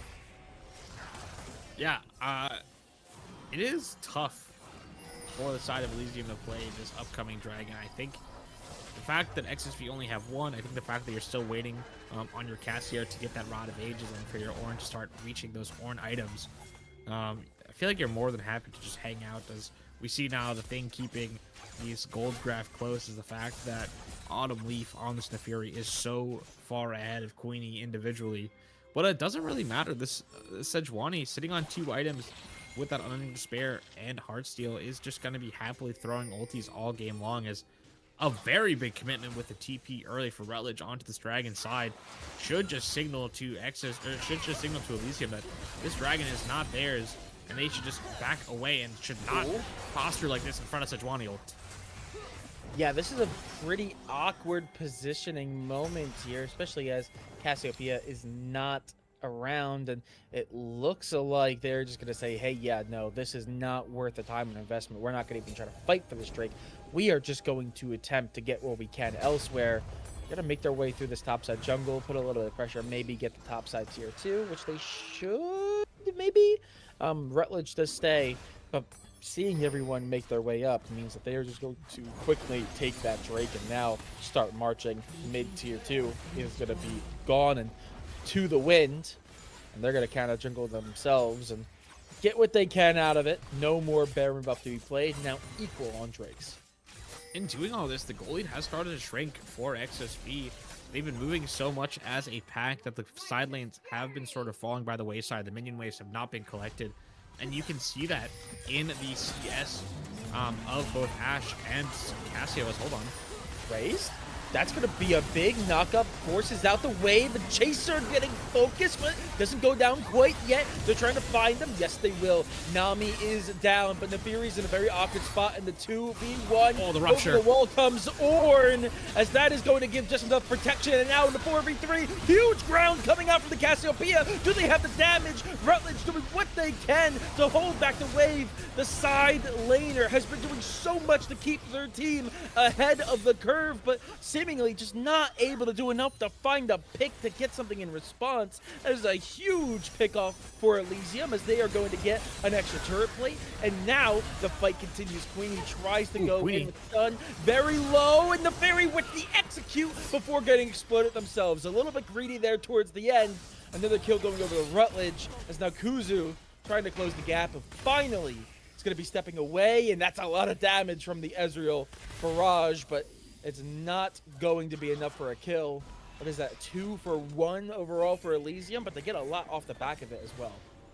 Yeah, and it was a great initial fight with the ultimate from Viva, who was able to catch out, I believe it was Angel, to set up Autumn Leaf with a nice use of the Hound's Pursuit to get that reset. As we take a look at it here, yeah, Viva with a Call of the Forge God, finding it on to the Nami, but it does not matter. Autumn Leaf finding Angel on the other side with no dashing abilities left. Gets just, solo kills more or less onto both bot laners as Kuzu tries to assassinate Chaser, and it just does not work. This is a great rupture from the Cho'Gath to keep Autumn Leaf engaged in the fight. And then it is very difficult as Kiba flashes over the wall to try and make plays happen here, but the healing from Rutledge and with these items and abilities just does too much. And I think currently only Chaser is the one with heal cut on the side of Elysium. And without the Ashe autoing down the Alawi, it is very difficult to play. And then we can see here Queenie trying to go forward, but Autumn Leaf with a nice immune there. And just a little bit too much from the Nefiri. Almost gets it, but the damage and the single tower shot takes them down. All that said, the gold lead now has shrunk to 3,000. XSV still in control, but it is slowly shrinking, and the lead the lead and the scaling from the side of Elysium is getting closer, but the Death Bush is there. We've seen this before. Queenie does have the Glacial Prison to potentially throw. Kiba Boy is being the one to try to hold off the Alawi. Meanwhile, 4 members spotted. That is going to be huge information. Meanwhile, Kiba making their presence known cannot stop that tier 2 from falling down on bot side. So again, more gold going into the pocket of Rutledge, who is very quickly becoming a problem. Also, mind you, 100 CS up over their opponent. That is going to be massive, as the Baron is going to be started. Rutledge does have TP if they ended up being needed, but it's going to be a 4v4. Asher comes through, but the flash is there. Double ultimates. It's a fiesta, as Baron is reset. A lot of low health bars, but right now it actually looks like it's more so going the way of Elysium, but it's coming at a cost. Rutledge is continuing to push onto their base, as now it looks like Elysium are just content to see the Baron stop. Viva walks forward to interrupt the recalls and is going to be successful in doing so, as they are able to prevent them from getting any more. Oh no! That is going to be rough. Autumn, you have to get out of dodge. Huge stun up. I think the rest of the team is saying no, it's not worth the re-engage. Maybe. Oh, Angel, ease in. Stay hop. Okay. This is going to be sketchy. A-Hop's in the area. Chaser now. You have Kiba Boy coming in for the back line, but Rutledge has made the appearance. Somebody's shut down, and now Chaser finally doing damage is going to be able to execute Rutledge. That's probably the biggest threat off the board, and now Chaser, living up to the name, is going to help the team chase down whatever is left of XSV, as they are now looking a lot stronger. Barrage is massive. It's going to do enough for A-Hop to push them away. They do find the Nami on the back end. Ezreal having to survive, knocked up Airborne. Viva trying to find the 1v2, not able to really do so. Pops the Forge got it. After it goes to wall. The Airborne on the Angel forces them away. A lot of low health bars here. Maybe a little bit overzealous. An overheat coming out from Elysium. It does end up securing the next Drake, so they're at 3, but that's going to cost a lot. A little bit of overzealousness is going to cost 3 members up on the top side. It costs them the Drake, however. So it's going to be 3 Drakes to 2. A lot of kills, though, going over the XSV. Chaos across the Rift. That is probably the longest engagement I've seen so far in the CCS. Just complete chaos from start to finish. Very nicely well played from the start with Viva. I don't even think we should replay that. I think it's far too long to look through. If I'm being honest, I think there's going to be too much action to follow. But, I mean, very nicely well played. Viva trying to stop their bases, and then with Rutledge coming in, as now we are seeing a restart of this Baron potentially. Autumn Leaf walking in, does not have vision on the objective, is trying to spot it. Okay. Autumn Leaf does catch vision of them starting. There's a lot of damage being done. Baron right now being taken. A little bit of spacing here from Kuzu. Chaser, no. Okay, low health bars. Baron is going to be secured. That's going to be a lot. Thorn ultimate comes in, but now everyone's wearing purple. This is going to be scary. That's a lot of stacks going over to the side. That is going to be an Ash Arrow. Is going to find Rutledge in the back line, but the only one who can really do anything to Rutledge right now is Chaser. But Angel finds Kiva Boy, makes it deadly. Meanwhile, Nefari's on the back line. Chaser finds another one. Chaser, what are you doing? Then that is chaos unfold. Both of the ADCs are gone. It becomes chaotic, but in the end, I think Elysium's going to win it out, but it's so costly. I think only 2 members are going to be left standing as Kuzu's being chased away. Viva doing what they can, gets hit by the knockup. They're going to go hunting for them. Kuzu's eventually going to fall. He's just trying to stall for time and maybe find an execute. No, Viva. No, Viva. Check the bush. No. That is going to be Kuzu getting away with her life. It's barely chaotic, but now that is a lot of gold, specifically from the Baron place. Kuzu's just going to eat. Okay, no, the dogs are going to get out. The fear's going to get out. That is a lot of gold going over to XSV, which is going to help make up for the fact that they lost the team fight. Chaos has unfolded. I don't think there's any organization on the Rift anymore. Both teams are just more than happy to fight it out, throw haymakers.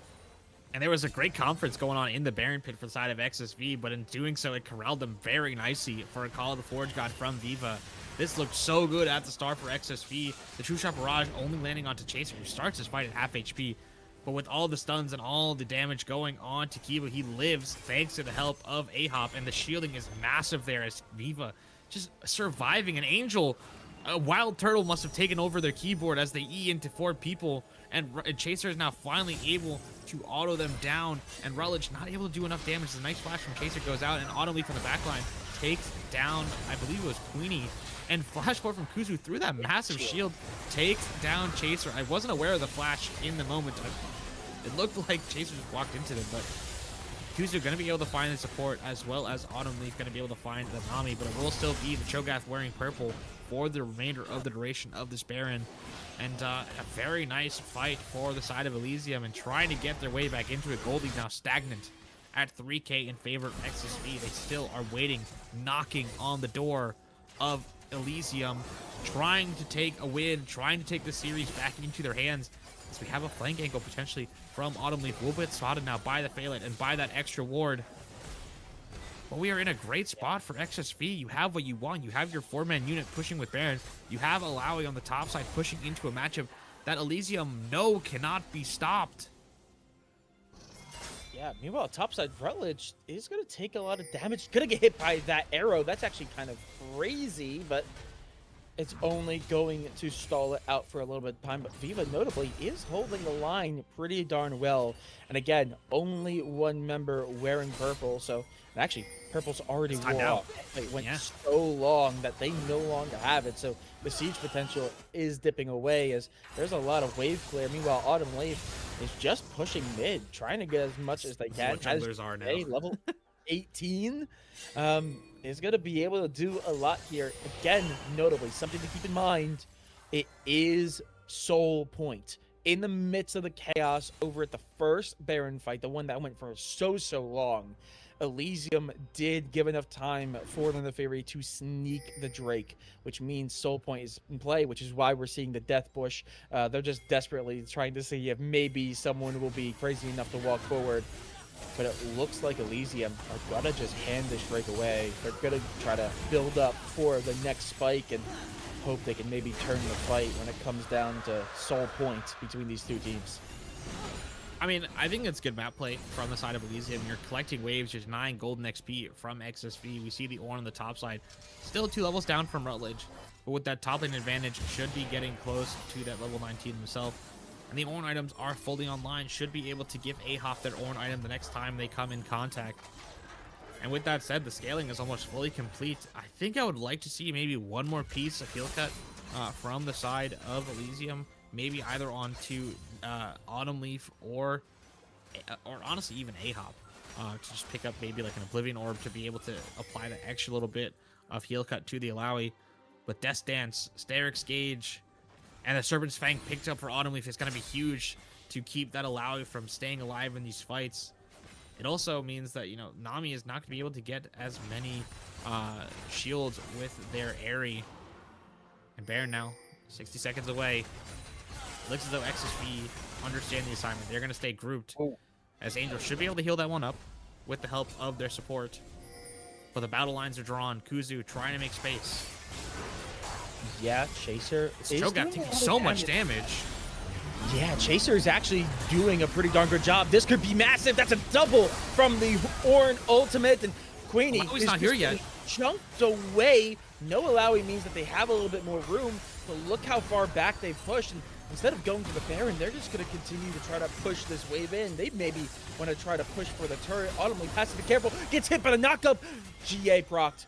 That is going to be dangerous, especially as there's 3 people waiting for them. Shield trying to do what it can to keep them back in. Viva acting as the meat wall, just putting a little bit of distance.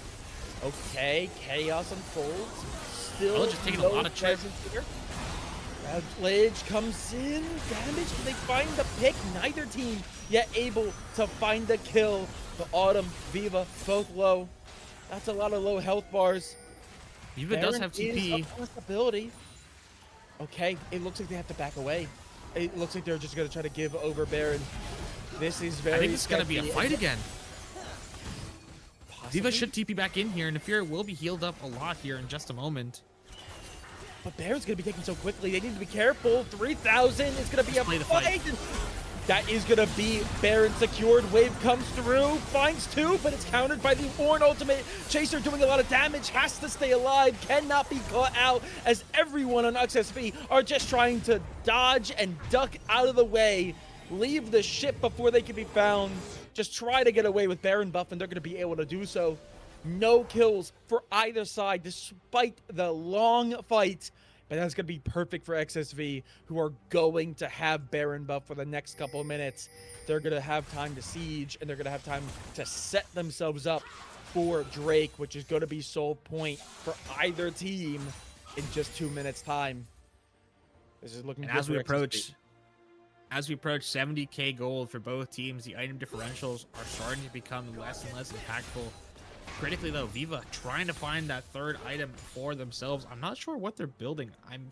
I want to imagine that that's potentially a Warmogs, given the way this state of play has been, and just trying to keep healthy in front of the Alawi. That might be what they're looking for.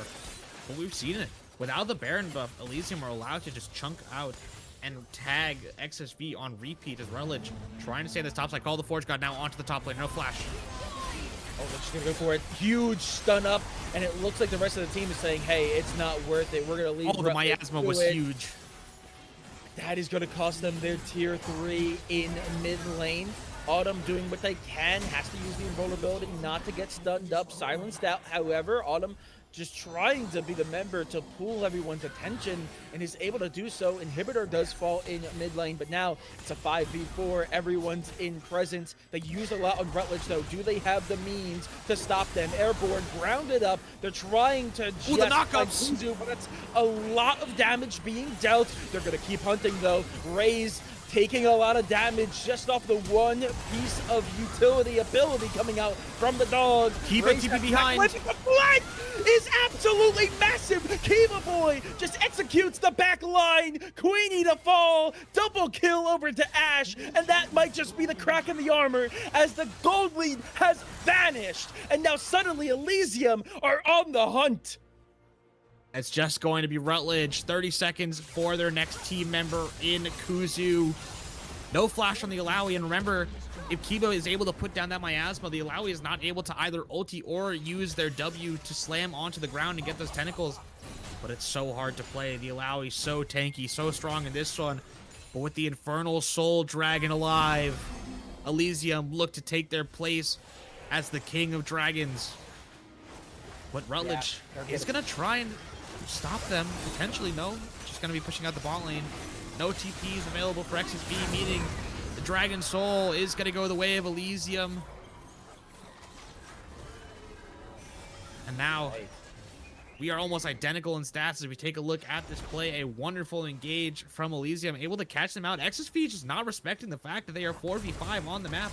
I think a TP potentially on that wave in bot lane could have come even earlier, but it almost looked so good for the side of XSV, the wombo combo of knockups, but it did not matter. The root from A-Hop keeping Cho'Gath from doing anything. That's a very nice usage of that Hound's Pursuit from Autumn Leaf. Half HP's raised as flashes are blown again on XSV, so no flash on that Nami. That's a very nice miasma as well, keeps the Ezreal locked in place, so no shenanigans coming from the AD carry, and just a very nicely well played fight and engagement from Elysium, as now the gold lead is dead even. The Dragons are in the favor of Elysium.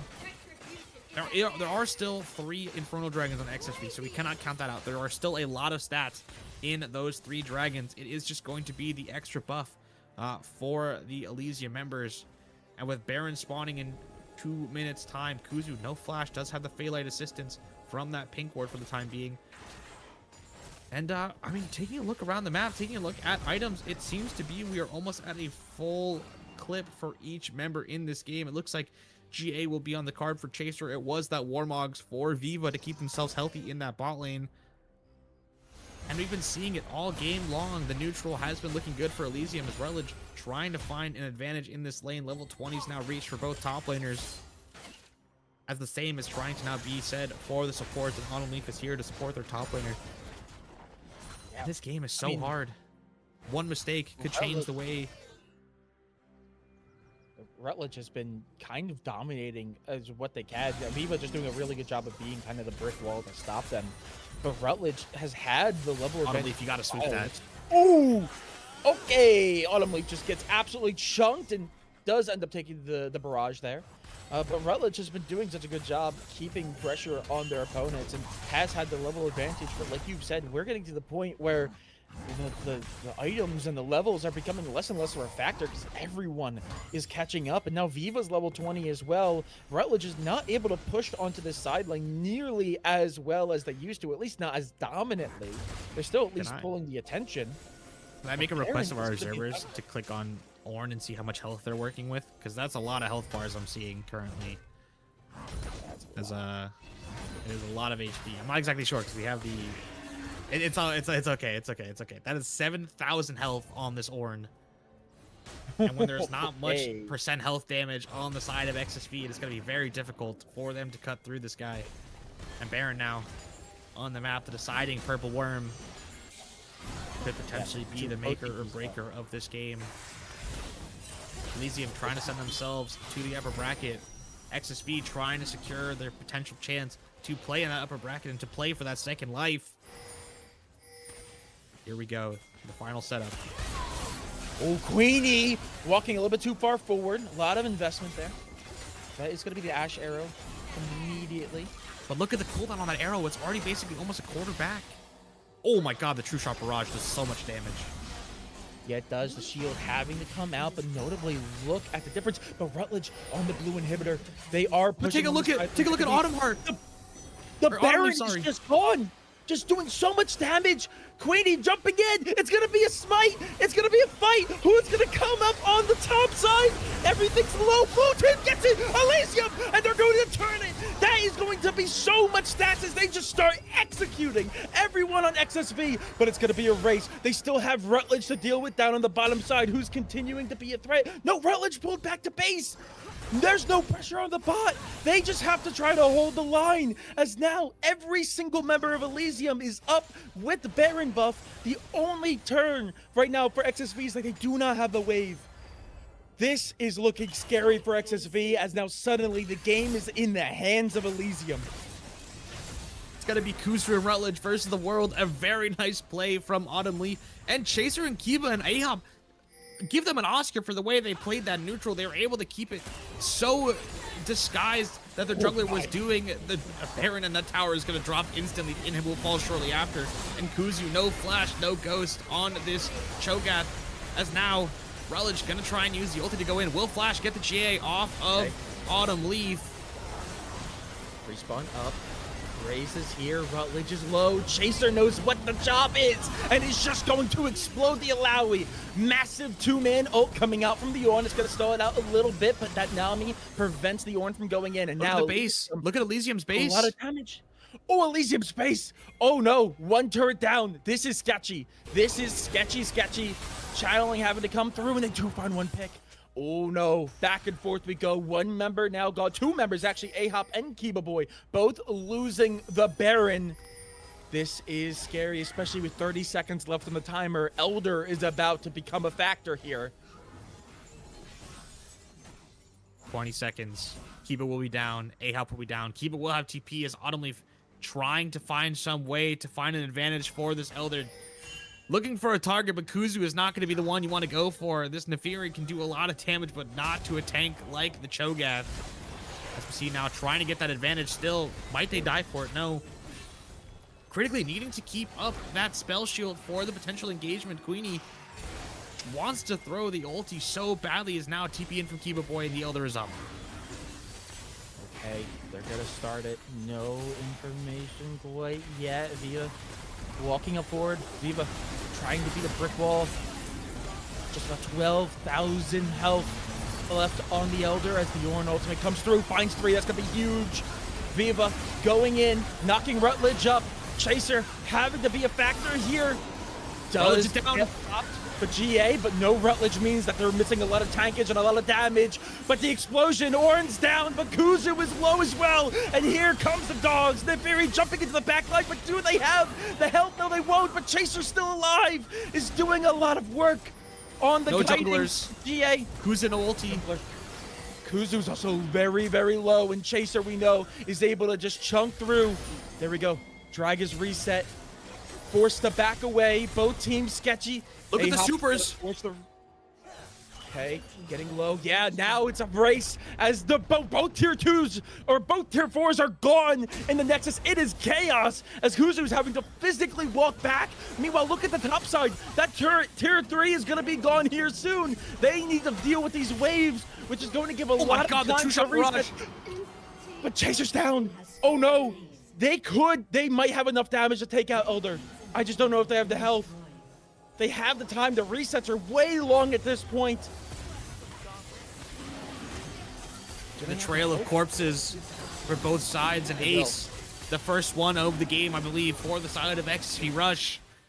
And it will be potentially this Elder on the table. I think the only way this game ends right here and now is if chain inting happens. Kiba trying to stop XSV from getting this dragon, but it will not be enough. As the notification sounds, the Cassiopeia is forced to back away. But the price of that Elder is going to be 2 inhibs for the side of Elysium to the one currently of XSV. But now wearing the Elder Dragon, Elysium probably going to be forced to give away this 4th Baron. Is it the 4th or the 5th Baron at this point in the game? I'm not quite sure. But the damage is so apparent on both sides. Angel doing so much with these ultis. Finally, we are at almost 100k gold on each team. There is Not a single member who is not full build. I don't think I see a single component left in inventory. Now all that's left is to buy sweepers and pinks, as we have one more rage bait in this almost 50-minute game. Espada says, send your IG. Potentially trying to get some rage bait going, potentially try and send some crazy DMs. Espada would be the type. Jokes, of course. I don't actually know Espada that well. But here we are. Elder being worn. They're not going for the Baron. They're not waiting for the Baron. They're going to put some pressure down on mid. They do have that Elder. Does anyone not have pressure? Actually, wait. I think Elder may have run through already. No, no no, one no. has. No, it has. Okay, it hasn't. Rutledge. No, they still have That's Elder. a lot of health. Okay, low health on the turret. They're just going to try to force. These towers are going to drop. They don't exist.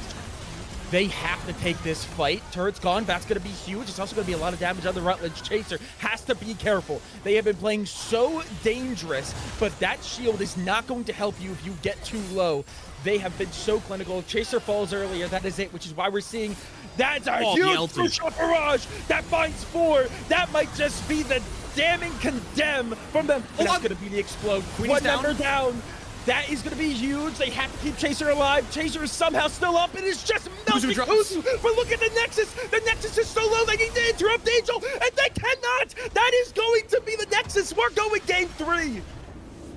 Oh my goodness. XSV Rush in 50 minutes. 7 dragons taken, 8 including the Elder. 3 Barons as well. This has been certainly a game. Unfortunately, the Elder was just the difference maker in these compositions.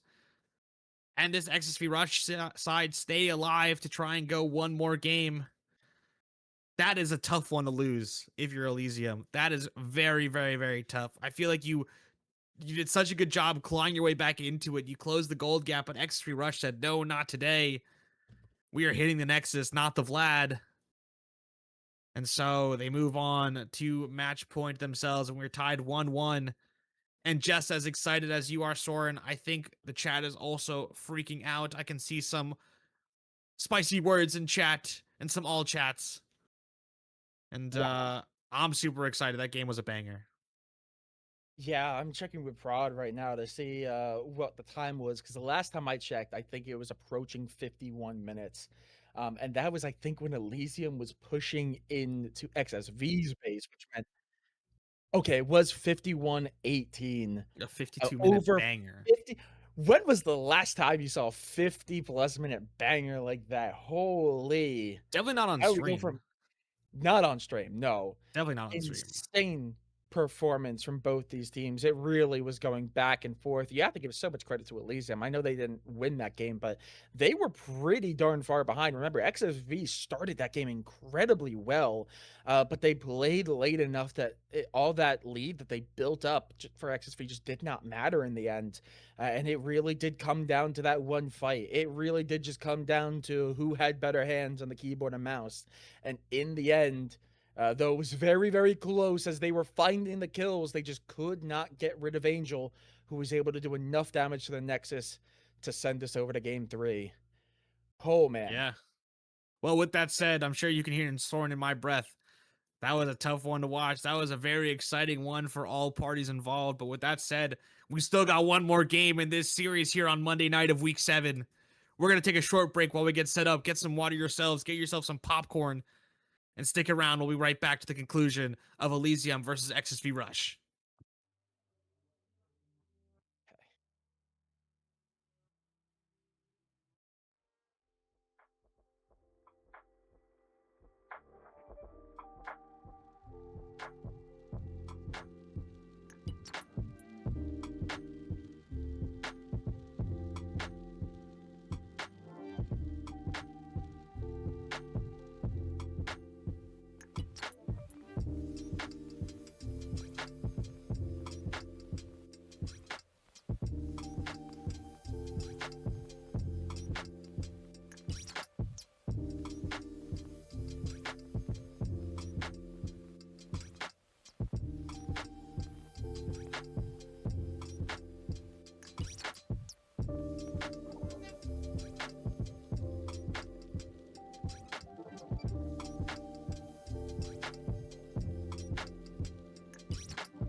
Welcome back. We are here now in the draft for game number 3. Still two bands lost for the side of XSV. Elysium trying to claw back after that game 2 loss. It looked like it took a lot for XSV to get it done, but in all honesty, that was sort of the way their comp was going to play. They were going to take a while. They're going to be hard to cut through. And now we are here. The game 3, both these teams took it to game 3 and lost in last week's matchup. But here we go. Molder Band seeing a 50-minute game. I think both teams are aware as to how long these fixtures can last.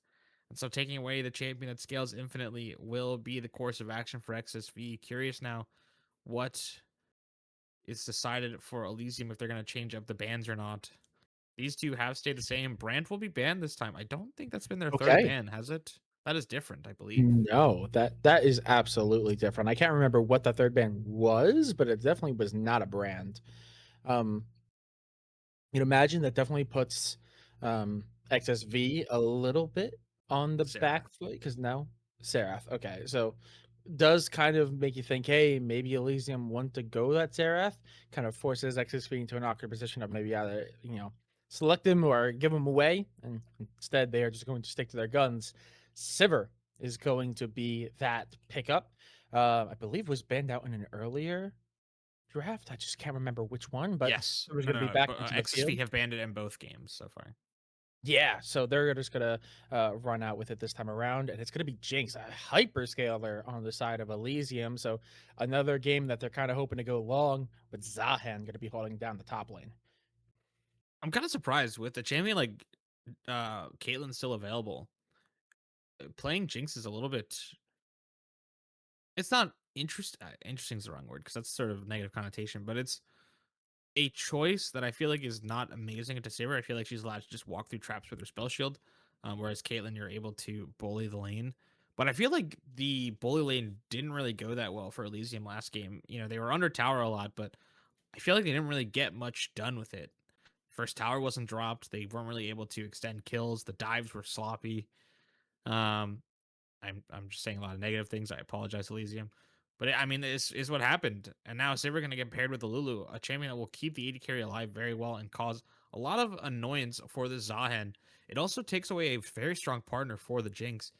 And when you look at the board, Nami is gone, Karma is gone, Seraphine is gone, Lulu is now gone. What enchanters, if any, are left for the Jinx? Or is it just something like a Braum? Maybe Milio? No, Oh, okay. wow. It's just gonna go Thresh. They're gonna have a setup a little bit more tanky, engaged tank. That is going to be a pretty good pick. I still think an enchanter would do a lot better, but I mean, with the I think limited Melee would have been options at fantastic. Yeah. yeah, I think Milio would have been better, but there were very limited options outside. I don't know. Maybe they're. I don't know why you Both wouldn't are go for Thresh Milio. is also a good Zac counter. That's fair. Yeah, But you're right. you can also kick the soccer ball at the Zac and his E gets interrupted. So it depends. But we are approaching second phase of bans. Vlad will be banned, a champion that currently is hard for Elysium to deal with. No direct CC available to them. LeBlanc, a very staple second phase ban so far for the side of XSV. And as we move through this draft, I'm curious what is sort of needed on both sides. I feel like XSV can round this out with sort of whatever they want. Obviously, a magic dealing source is going to be good. No victors available anymore. Maybe a Syndra, I feel like, is on the cards for Elysium here, knowing the pool that Kiba has. Malphite Band, I do like this a lot. The Silas was picked in game one, so would not be able to deny that ulti. Um, I think if XSV are aware of Kiba's pool, Syndra is the ban for sure. It stops the Zac as well. It also outranges the Sivir fairly well. But no, it will be the Ambessa again. Yeah, I think you're right. I think Syndra is probably the move here, and yeah, they're gonna read your mind.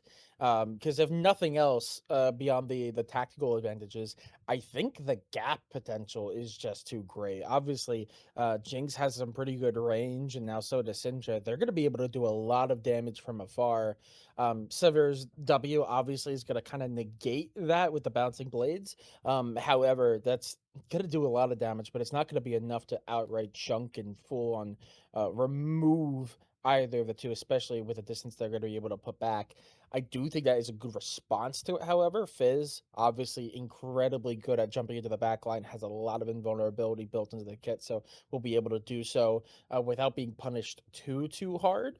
Um, I just think they also need to have some sort of support there because Zach obviously can jump into the back line, but if they have Zach go in as well, then the Sivir and the Lulu is going to be opened up to be attacked to the front. So something there to support either the Fizz or to keep a wall between the back line and the rest of Elysium. It ends up being the Urgot. They're going to try to go for their bully top lane. So it's going to most likely be an Urgot Zion top lane. That is certainly going to No, be interesting. this should be a top lane pick here for Vivo on 5. Um, it I probably think might just be Zion a mid. Renekton or something, would be my guess. Something probably standard, unless they want to play something crazy like, like a Gnar. Mundo as well is pretty Yeah. good. Urgot can't flip you. The Zac can knock you up a lot, but you're very strong. I am a big fan of this Elysium comp. I think yes, the Fizz is good into Syndra in lane, but then once you get out of lane, who are you killing? The Thresh will probably take Exhaust, or I hope they take Exhaust. Um, we'll have Locket for the Jinx. The Syndra will be able to buy Azonias as well. So even if the Fizz goes in, who are you killing? Um, Syndra also doesn't even have to ult you. She can ult someone else, and then you're kind of useless champ. But I will save my negativity, even though I've dumped it all in one go.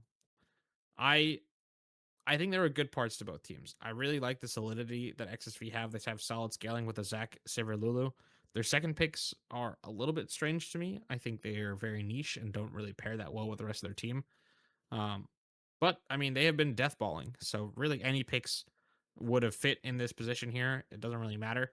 They're not really playing for a 1-3-1. I think Elysium are setting themselves up much better to play the side lanes. Viva on this Mundo, if they play it anywhere close to the way they played the Ornn, will be phenomenal. Um, just being able to catch and deny waves, from Kuzu, who overgroups a lot in these two series. I think if I mean, to be honest, Elysium is sort of in the boat of if nothing happens, we win. XSV need to play around bot side. They would like to play for mid as well. Um, but both teams have a lot going for them. I Yeah. think the most interesting lane to watch for sure will be the spot lane, just to see if Ahop is able to do anything on the Thresh. Other than that, the game is going to be flip wherever we go. Yeah, I do think this is another circumstance where if the game ends up going late, Elysium just kind of win. Obviously, Sivir is pretty good at scaling and can scale pretty well. But besides that, I think there was very few champions in the game who can scale, especially a combination of both Syndra and the Jinx. That's a lot of AD and a lot of AP, which also puts tanks in a bit of an awkward position because you kind of have to build up both because if you only build up either armor or MR, one of them is just gonna absolutely chunk you.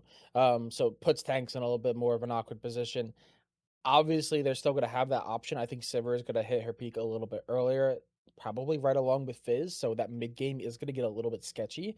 Um, I think XSV are going to have a game similar to what we saw uh Elysium put on where they have to win early. Speaking of XSV, this is their full lineup. It is going to end up being Kuzu on top lane with Urgot. So Rutledge gonna make their way back down to the mid laner role, no longer going to be taking a tour up the top side. Yeah, I mean, we talked about the strength of this very solid bot lane, a jungler that can clear and gank a lot. Queenie has been showing a lot of propensity towards ganking mid, which will be which will be very good for Rutledge to be able to have a jungler that will hang around with them so much. I will say though, it will be a little bit tough, the Syndra having the scatter and being able to disengage the potential jumps from both of those players. Kuzo on this top side on the Urgot is going to be interesting to watch. I imagine they will be hard pressed to find a massive advantage in this top side versus the Mundo, but we'll have to see. Taking a look Absolutely. And now. we are going to take a Yeah. look at Elysium, and that's going to lock in. We purposefully producers waited to see who would be locked in on top side. So that is going to be Viva on that Mundo. And it's going to be Autumn Leaf on the Jungle Zahen here.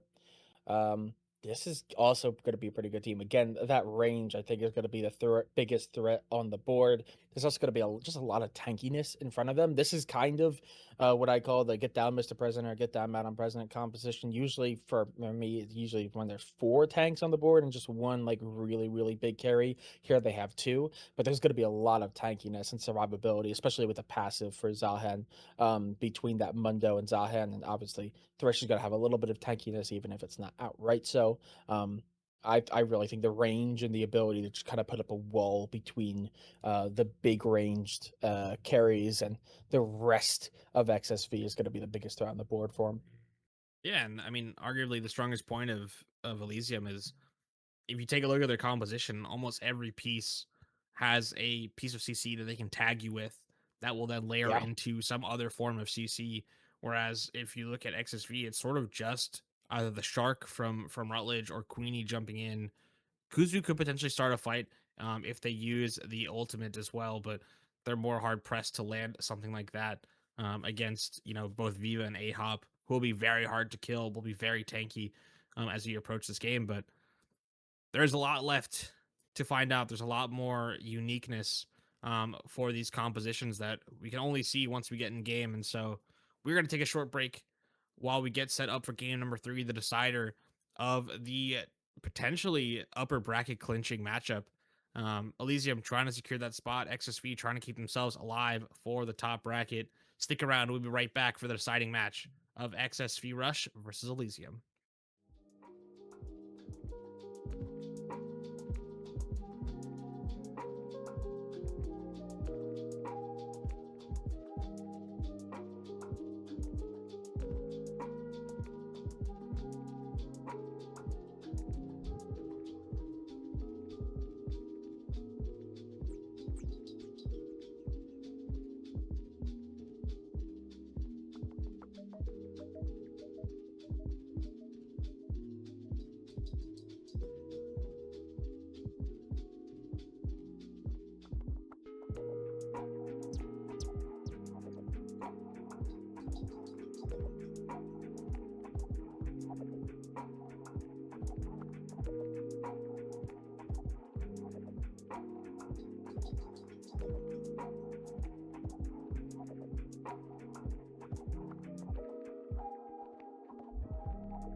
We are here on the Rift. It's decision time. The teams have it all to gain and all to lose in one match. The best of three is Again. decided in a best of one now. As we take a look now on the Rift, getting into this. Hopefully nothing crazy happens at level 1 that ruins the game for everyone, but we are here. Bot lanes will go to their bushes and drop the ward in the middle. junglers will try and drop wards on raptors, potentially. It's Yeah, Angel. this Cool. is gonna be interesting. Again, we do see the side swap one more time, so we do have Elysium on red side now. A little bit of trading down on level 1. This is what we've been expecting to see, as there's been so much level 1 action. And again, Elysium are going to play a little bit aggressive, play a little high here. We still have no information on A-Hop, and A-Hop's going to walk through just trying to find out yet again another melee matchup. So they're going to have to be patient, see if they can maybe create an opening. Yeah, I mean, pretty stock standard lane. This is probably going to be the slowest game until one of the junglers decides to gank mid lane. I will say Queenie is doing an interesting path on Zac. It is going to be very slow. But both junglers have opted to start their Raptors, which is not normally something we see any jungler do unless they are sort of going Raptors red Krugs into a lane gank. Traditionally, it's not these junglers that would do it. It's like the Dianas of the world, your Hekarims, your Shyvanas that clear really fast. Will start your Raptors. Because both of these will... Ooh, I did not know we had this view. That's really cool. Anyway, these junglers want to be done before 2:55. And I don't know if either will actually be done before 3 minutes, even with these starts. But yeah, I mean, I'll take a look here. We see Queenie now going for wolves. Both are... hold on, actually, let's play a fun game and count how many auto cancels both junglers do. Notably here, I know you said that it was going to be a little bit slower, but they are pretty much matching pace with each other. I mean, Zac might be a little bit slower, but I really don't think by all that much. It also isn't the right skill order for Zahen. You normally go Q2 if you're going from red to blue. You go W normally if you're going from blue to red, because you can get the AoE on the Raptors and the Krugs. As both are, pretty much, I told you, they're not going to get it done before 3 minutes. That's what I said. Oh, yeah. All right. And notably, they are both just going to be able to get one scuttle. They're on opposite side of the map, so it is going to be a pretty much handshake away. But where they end up is going to be a big question as to where they want to decide to go right after their full clear. Imagine maybe a little bit of presence on bot side from the Zahen. I think both junglers are probably just going to try and make sure they get their respawns of their top camps. But both sides, I mean, look at the bot CS. Angel is having a not very fun time. That's just going to go a little bit wide from A-Hop. But it is already a 13 CS lead in favor of Chaser as we approach this third wave, or fourth wave, I guess. Yeah, I mean, both junglers now just... what is going on? Who are these junglers, and what did they do with the ones from the first two games that were constantly ganking mid? Yeah, I think they finally... I really think that game one, they were mad that poor Rutledge got ganked so many times, so they got their revenge. They kind of bullied Kiba Boy for a hot minute, and then now we're in a much more neutral and slower state of the game. Autumn is up on the top side, so maybe could make a play on the Urgot. No, they're just gonna back away. So nothing crazy from junglers. Maybe jump in from Queenie, as they are gonna make presence. Panels goes through, polymorph into an airborne, forces out the flash, gets a flash out of Queenie as well. Expensive from both sides, but that is going to be both bot laners backing away on the side of Elysium. That's a mistake from Queenie. Tried to auto interrupt the lantern grab by Chaser, but flashed and autoed a minion, and so the Zac clap only hit 2 different minions. So unfortunately, not going to get the interrupt there. And Autumn Leaf now just going to clear down, going to get a full second clear of their jungle, and will be in position to potentially go for this dragon, or at least be set up for the level 6 crab that will be spawning. As the first jungler has now gone for... Ooh, this is does Zahen go Triforce? I actually don't know. I should probably know that. But anyway, Zahen gonna have the Hearthbound Axe. As they now walk into river, should potentially start up this dragon here, knowing that Zac will be on the top side, and will do so. And this is big. I think First Dragon is going to put a lot of pressure onto XSV, as they both are relatively strong scalers. I think with the Lulu, it's maybe even a little bit stronger early, considering you have that extra damage from picks. And A-Hop's damage and control is situational as, hold on, hook lands. Huge. The Fresh also pulls them back onto the Chomper, and that is just going to be a huge CC chain. That means first blood of the game goes over to Elysium, and it's going to go over to the Jinx as well. I don't know if it can go much better than that, especially as Drake is going to be secured on the side. And this is a good move. Syndra just backing away as Queenie. He's just waiting to jump the mid laner if they step too far forward. I don't think that could have gone much better. It may go a little bit better if they're able to find Raised here. Is pulled back, stunned up, getting dragged. Do they have the damage? They're going to try, and yes, they will. Oh, the minion auto. Finds 2 on the bot lane, and now suddenly bot lane's looking scary. Meanwhile, gank onto mid, something we're very used to seeing, is the boy desperately trying to get away. The bounce on and ignite is going to be costly, but it is going to get them to kill. Autumn Leaf now trying to find something in response. Trying Very to hard find 2v1. Rutledge. Does have the passive though, that could be something, but is eventually just going to back away. Does not want to lose their life here, as they do end up getting it a 2-for-1 if you count the trade in the mid lane. So it's not all doom and gloom from XSV, but it does give Elysium the advantage. Yeah, I mean, 2 kills, though, in the pocket of Chaser is going to be super nice, but a kill as well going the way of Rutledge could potentially turn this mid lane in favor of the XSV mid laner. I'm curious how Kiba ended up in mid lane without mana. It seemed as though they were pretty... Oh, Rutledge just found themselves an Autumn Leaf, and with the Shark going wide, I believe... What the heck is that smite from Autumn Leaf? You don't get HP anymore from smiting Jungle Camp, but the ulti's going to be there. It's going to take the Fizz down. And a very nice kill in support of A-Hop. Eva does have to back away as Urgot comes in at practically full health. It's going to get a lot of vision in response, and that's going to be a 3rd kill going over to Elysium. Autumn Leaf is going to be able to finish their clear as well. This is going pretty darn good. If Viva can get control of their top side, because right now Kuzu is not bullying them, but is definitely making it difficult. I mean, range matchup technically, even if it is short ranged. But right now, Elysium, I think, are winning towards the mid lane. They're winning on bot lane. Jungle's matchup is going their favor. I think if Viva can get a little bit more control, they'll be feeling pretty darn good with themselves. Ellis will be proud of the way that Viva is playing this matchup. Just making sure they're getting XP and gold and trying to farm without losing too much until they get that Warmogs available to them, and then they're able to really start playing the game.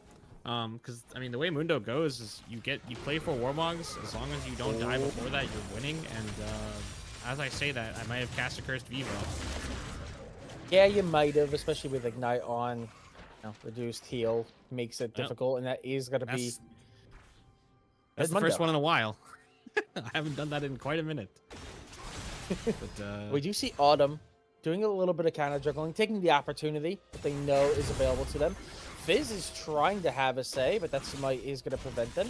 And Autumn Leaf is just going to say, hey, the Fizz is here. We're going to try to fight. Stunned up as Syndra is now in the mix. Kiba Boy doing what they can, but not able to find the pick off the back of it. Meanwhile, Grubs are just being taken, as it looks like everyone's going to be making their way down to bot lane, maybe for a little bit of a dive. This play is too hard. It's just going to be for the Grubs and get out. I'm not the biggest fan of plays like this. Kiba, no flash available, though. Is going to look for the ulti onto Rutledge. Going to go short here. Pull back. Yeah, Kiba should spell disaster. As Kiba trying to watch him out, the Ignite won't do the job, but a jump will be enough. As now on the bot side, Wild Growth popped. They want it. They want it. They're sticking around. Zahan wasting a lot of time in the area. Meanwhile, their mid laner has just fallen. And now suddenly what looked to be a really good start for Elysium, this mid lane's now been cracked open. And XSV taking a little bit more control.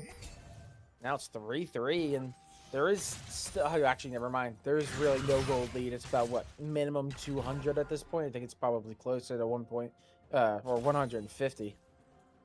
But where the gold lead is very important. A lot of the gold lead for XSV is on Queenie with those 2 kills, whereas 30 CS and 2 kills is on Chaser. that is a big difference in AD carry power. And Angel as well. I mean, even more so, has spent 900 gold on a Sheen, which is only like a minimal amount of damage in trade. You can only get so many Sheen procs in a fight as Sivir. And Jinx with a full pair of Zerker's Greaves and that pickaxe is working so hard to try and get towards, I believe it's the Hex Optics is probably the first item they're going for. But yeah, I mean, Who's just taking a lot here? These Qs are chunking Kuzu out, though we do finally see a bit of a trade back and forth. And low health bars for both of them, but Viva is having to be the one to respect it and back away. Kuzu gonna finish out this wave, and Kuzu's probably gonna look have to flash play a E here little on bit top safer. lane, by the way, under tower. Just, I think. Yeah, but No, don't they still die to turret? Yeah, that might be a little bit too they risky. might. Instead, they're I just mean, gonna... with the shield, it's close. Jinx Rocket, Ooh! Chaser, gets a third kill From to their name, sniped. downtown. Actually, downtown. Kuzu had flash and reacted to it, and still ate the. As rough as we do see a little bit of a play here. Ooh, the pull. A little bit of engage, and Queenie trying to do what they can. Is going to pull out that Fizz ultimate. A-Hop is just going to tank that, and more than happy to do so. That's a pretty big cooldown that's going to be used up, as Autumn is going to keep going in, try to find Queenie. Rutledge is still in the area. He's respecting the space at least a little bit, as it is going to pull the flash out. They did have the support of A-Hop if necessary, but ended up not being the case. They just get that really long cooldown from the summoners and are happy to send them back to their spawn, as Oh, now Kiba missed the suddenly, stun. yeah, the assassin versus range caster matchup is becoming a little bit more untenable, as one missed ability means that Syndra goes from full health to rocket up with a quarter. Drake is being taken though by Elysium. Oh, and Kiba died under tower. Yeah, that's You know about what? how you expect that matchup to go. That's unfortunate. They also blew flash. Rutledge traded their flash as well, so the mid lane is going from bad to worse. Kiba on the Syndra is still going to be useful as a stun bot, but Chaser now forced to flash from Queenie. Okay, Chaser will desperately wanting Angel to has get no away with mana. their life. Yeah, this is pretty good. Race takes a lot. Rocket goes through, does take a lot of damage, but is not quite the execute that Chaser probably would have liked it to be. Meanwhile, up on top side, Diva's just gonna Kuzu. try to run them down. Tanks the CC, is able to use so, but that is the passive. Meanwhile, Autumn Leaf is now in presence, and they are just going to go and execute them. Zahan's going to get the pick. Viva's going to take a little bit of damage, but is still well at that 50% threshold, as Elysium starting to bounce back here, putting a little bit of gold distance between them. This is starting to look a little bit better now. This is the most controlled decider game that I've seen in a while from, teams in this league. I feel like in game 3 in a decider, teams will like clam up.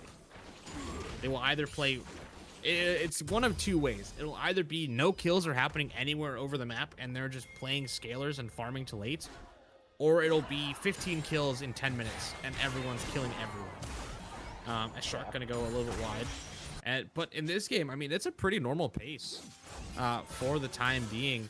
As, I mean, items now completed. This Jinx, oh my god, look at the bottling items. Yeah, it's starting a little bit one-sided here, as this Jinx has been able to just farm up. I mean, 50, just about 50 CS above. Meanwhile, Viva, I said, needs to get a little bit more control on the top side. Has been able to do so. Starting to win out these trades on Kuzu. The biggest now threat on the board is this Fizz, who, fortunately, is just punishing the Syndra whenever she misses her scatter. But that being said, it's starting to get a little bit more under control of Elysium, but XSV definitely not down and out. They did get those grubs, so they'll have a little bit more siege potential. Down 2 Drakes, but they're going to have an option to be a little bit more aggressive now that they have more control of mid lane. So if they decide to go for their Rift Herald, which they're in position to maybe do, or if they were to go for the Drake, but that's a couple minutes out, they'll have a little bit more control of their lanes and will be able to have more say in the matter. Yeah, Autumn Leaf hovering this bot side, as it looked like Elysium were trying to pull a freeze, but decided against it, as now the wards are going to get cleared in the river. And the map will get darker. Rutledge is here, though. Hey. Autumn Leaf will show on the Pixel Ward. Has the stun aligned. No spell shield for Angel, but the Fizz is here.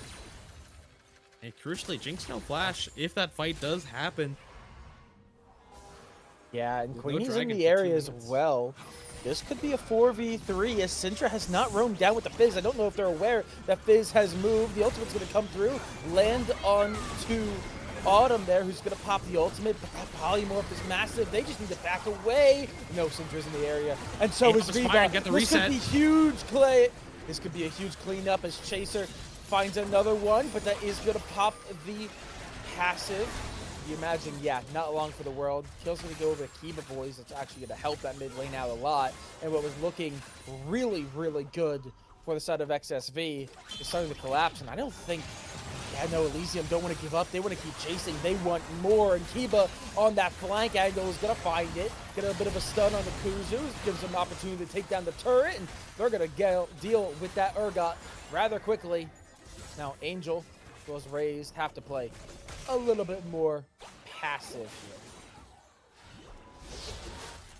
Yeah, I mean, getting to take down that tower on top of, I believe it was 3 kills in the end between the Fizz, the Zac, and the Urgot. Just a very good sequence overall for the side of Elysium as they now reset on the map.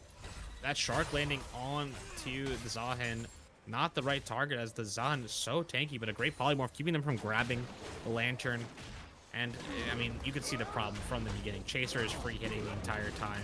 They drop Zac into passive, and there's nothing for Kuzu to follow up on. They just TP in to run away. And Kiba as well on top of this, getting a great donation of that Zac kill for themselves to try and get themselves back into this game.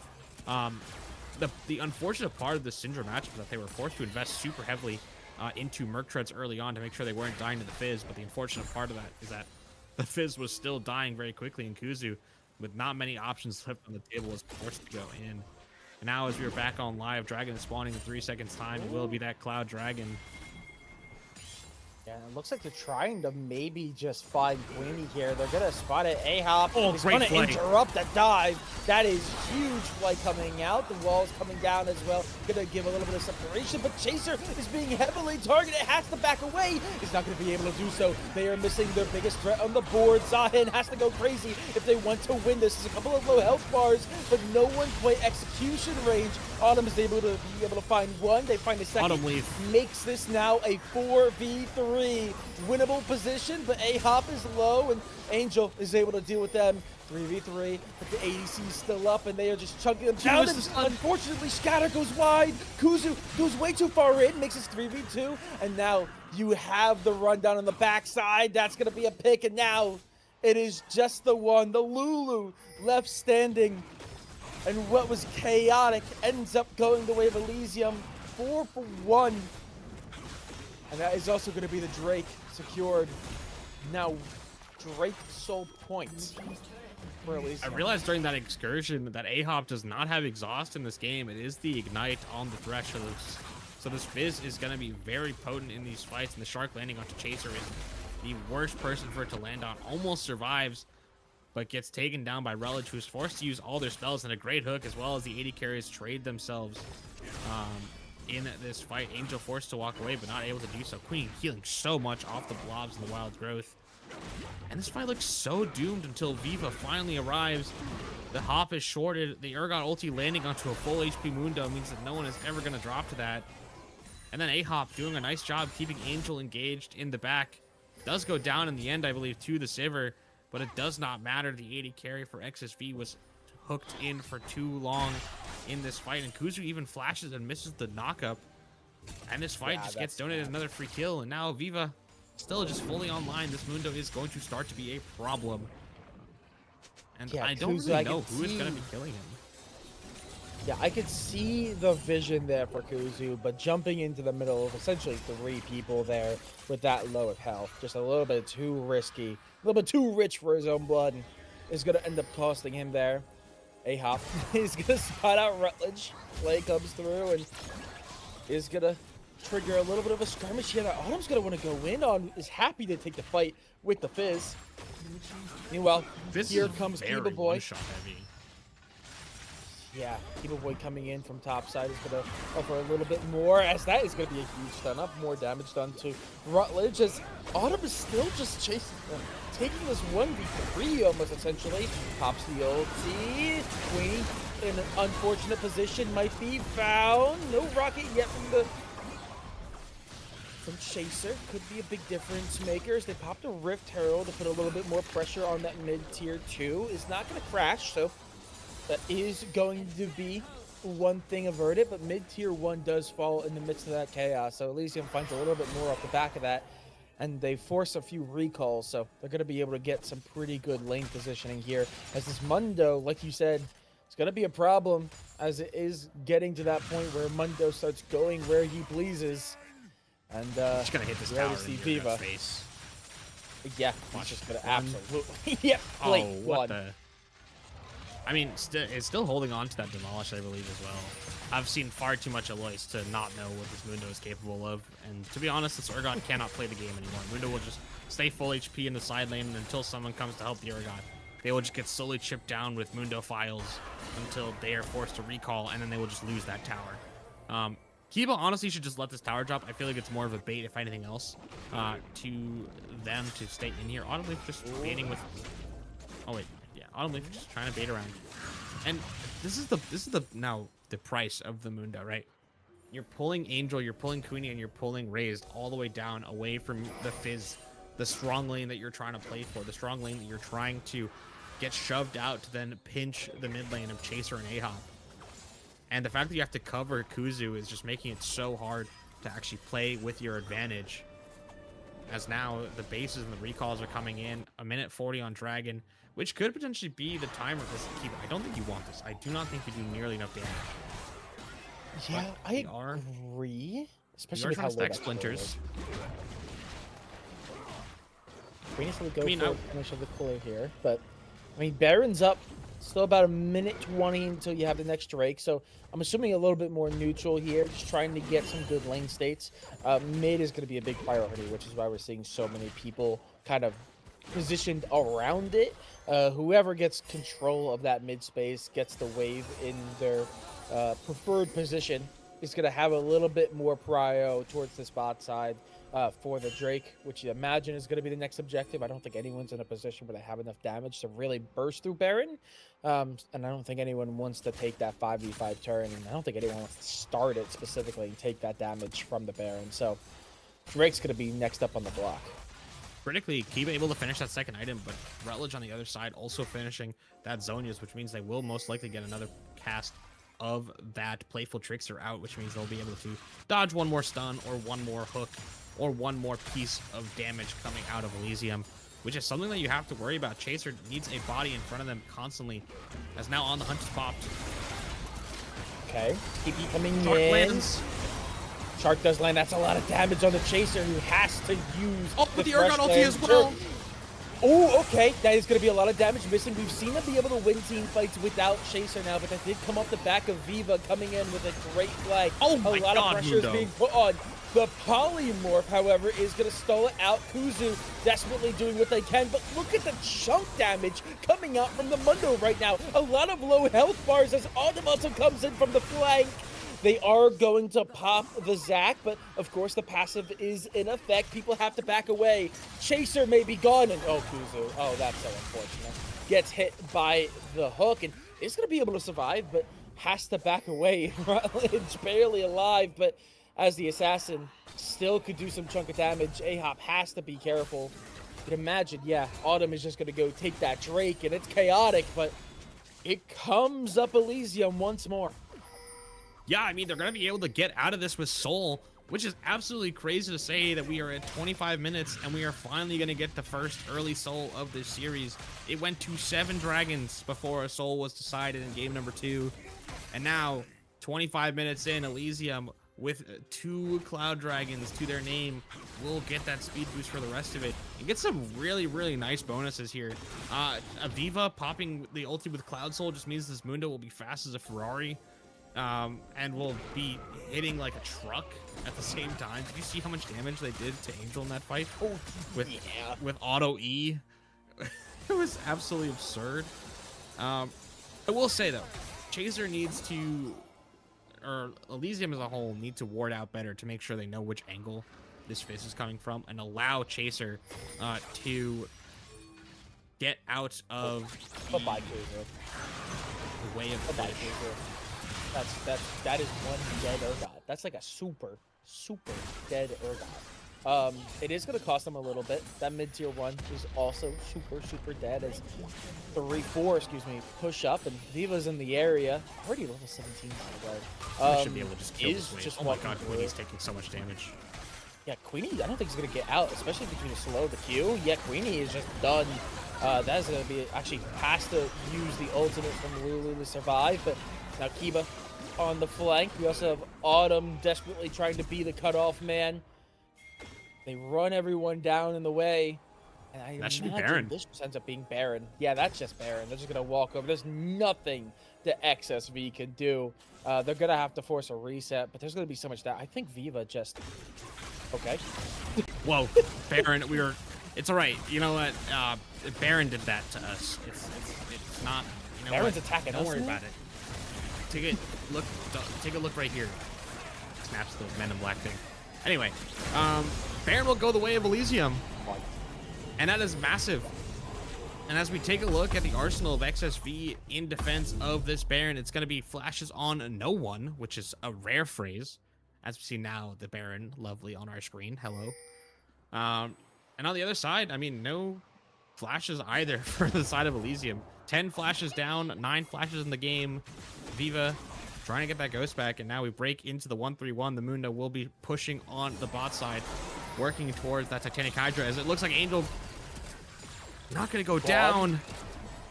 Almost lead it. Oh, Rocket's going to go wide, which is the only reason they are going to survive at the time being. Wave's going to come in, knowing that almost reads and Why is hits Chaser Queenie. face checking that? Hey, they win. Don't worry about it. Shark going to go wide. Queenie. Yeah, Shark wide. Queenie is going to get away, but Rutledge having to pop the Sanyas just to not get hit by the hook, but that might be a little bit costly as there was no means of escape regardless.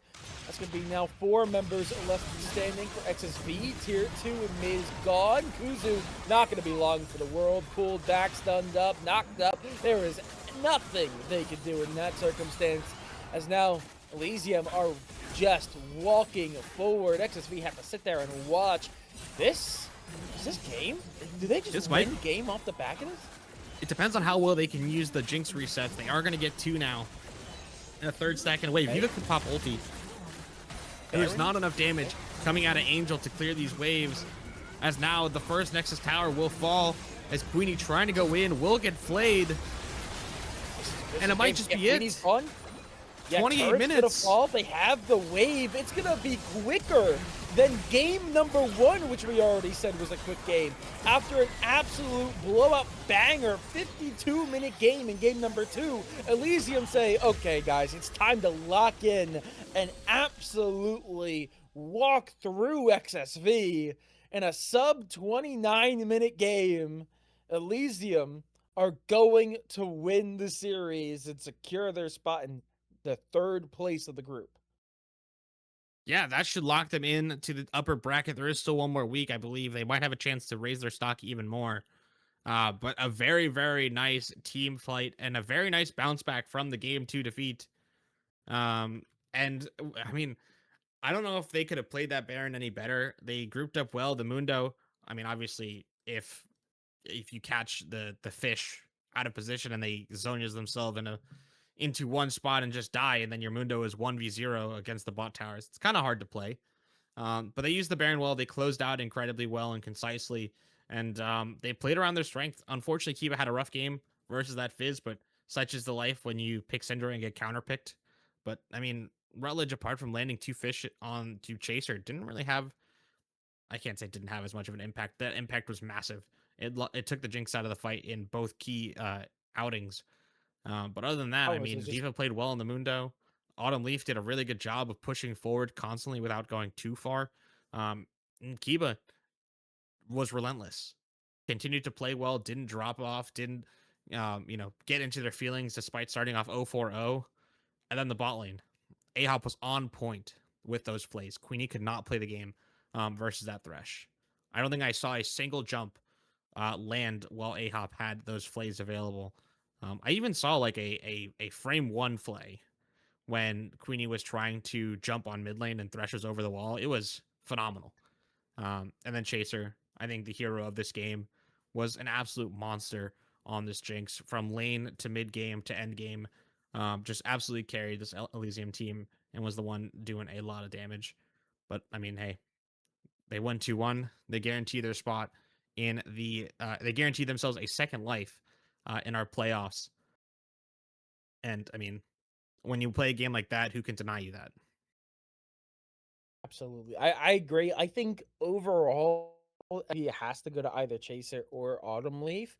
But I think we really do have to give a lot of credit to Viva. Viva did a really good job. Was definitely on the back foot, especially in game number one. Got counterpicked, obviously just due to the draft order. But was able to hold off and did well. Did well against Rutledge, even when they were 2, 3 levels behind and were just kind of facing the onslaught of a really powerful Alawi. Was able to hold the line so much so that they almost ended up winning the game, even though Rutledge was going crazy. And in the end, the game number three, like you said, Chaser was a lot was expected of Chaser, but both of the big fights, Chaser was actually taken out really early, and Autumn Leaf and Viva specifically were asked to step up big. So I really want to give a lot of credit to Viva because while Chaser's going to get a lot of credit and Autumn's going to get a lot of credit, I think Viva really was the foundation for this team to kind of be able to focus so much on mid and bot. Because if top lane was a lost cause, I think this series would have been over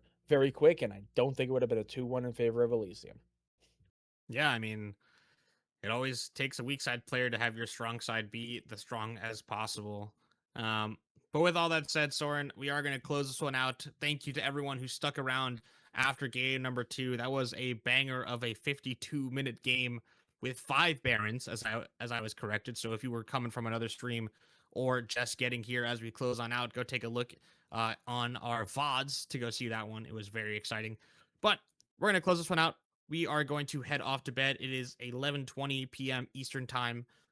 So it is beddy by time for a lot of us. I would like to thank everyone for joining us on behalf of the Classic Championship Series. I have been Septi, joined alongside Soren for play-by-play with our producer, Mr. Fantastic, and our wonderful observer, Romeo. If you enjoyed those zoom-ins and those lovely camera pans, they were the one who were doing that for us. So stick around. We'll be back next week, same time, same place. We got week 8 of our regular season, the do or die time, the final week before we have our gauntlet and our playoffs. And that's going to be very exciting to watch. And if you are a subscriber to the CCS, make sure you redeem your rage bait. You get a free rage bait with every sub, and you can get your stuff to pop up on stream in the middle of the game to make fun of or have a laugh with anyone in your community or your friend group who may or may not be participating. It doesn't need to apply to the game necessarily, but it definitely could. So make sure to DM Flay or Redacted or a mod in the CCS server to make sure you get that happening. And also make sure that you link your Discord to your Twitch to make sure you get access to our sub server in the Discord. And with that said, I would like to thank everyone for joining us, and we'll be back here next week. Have a good night.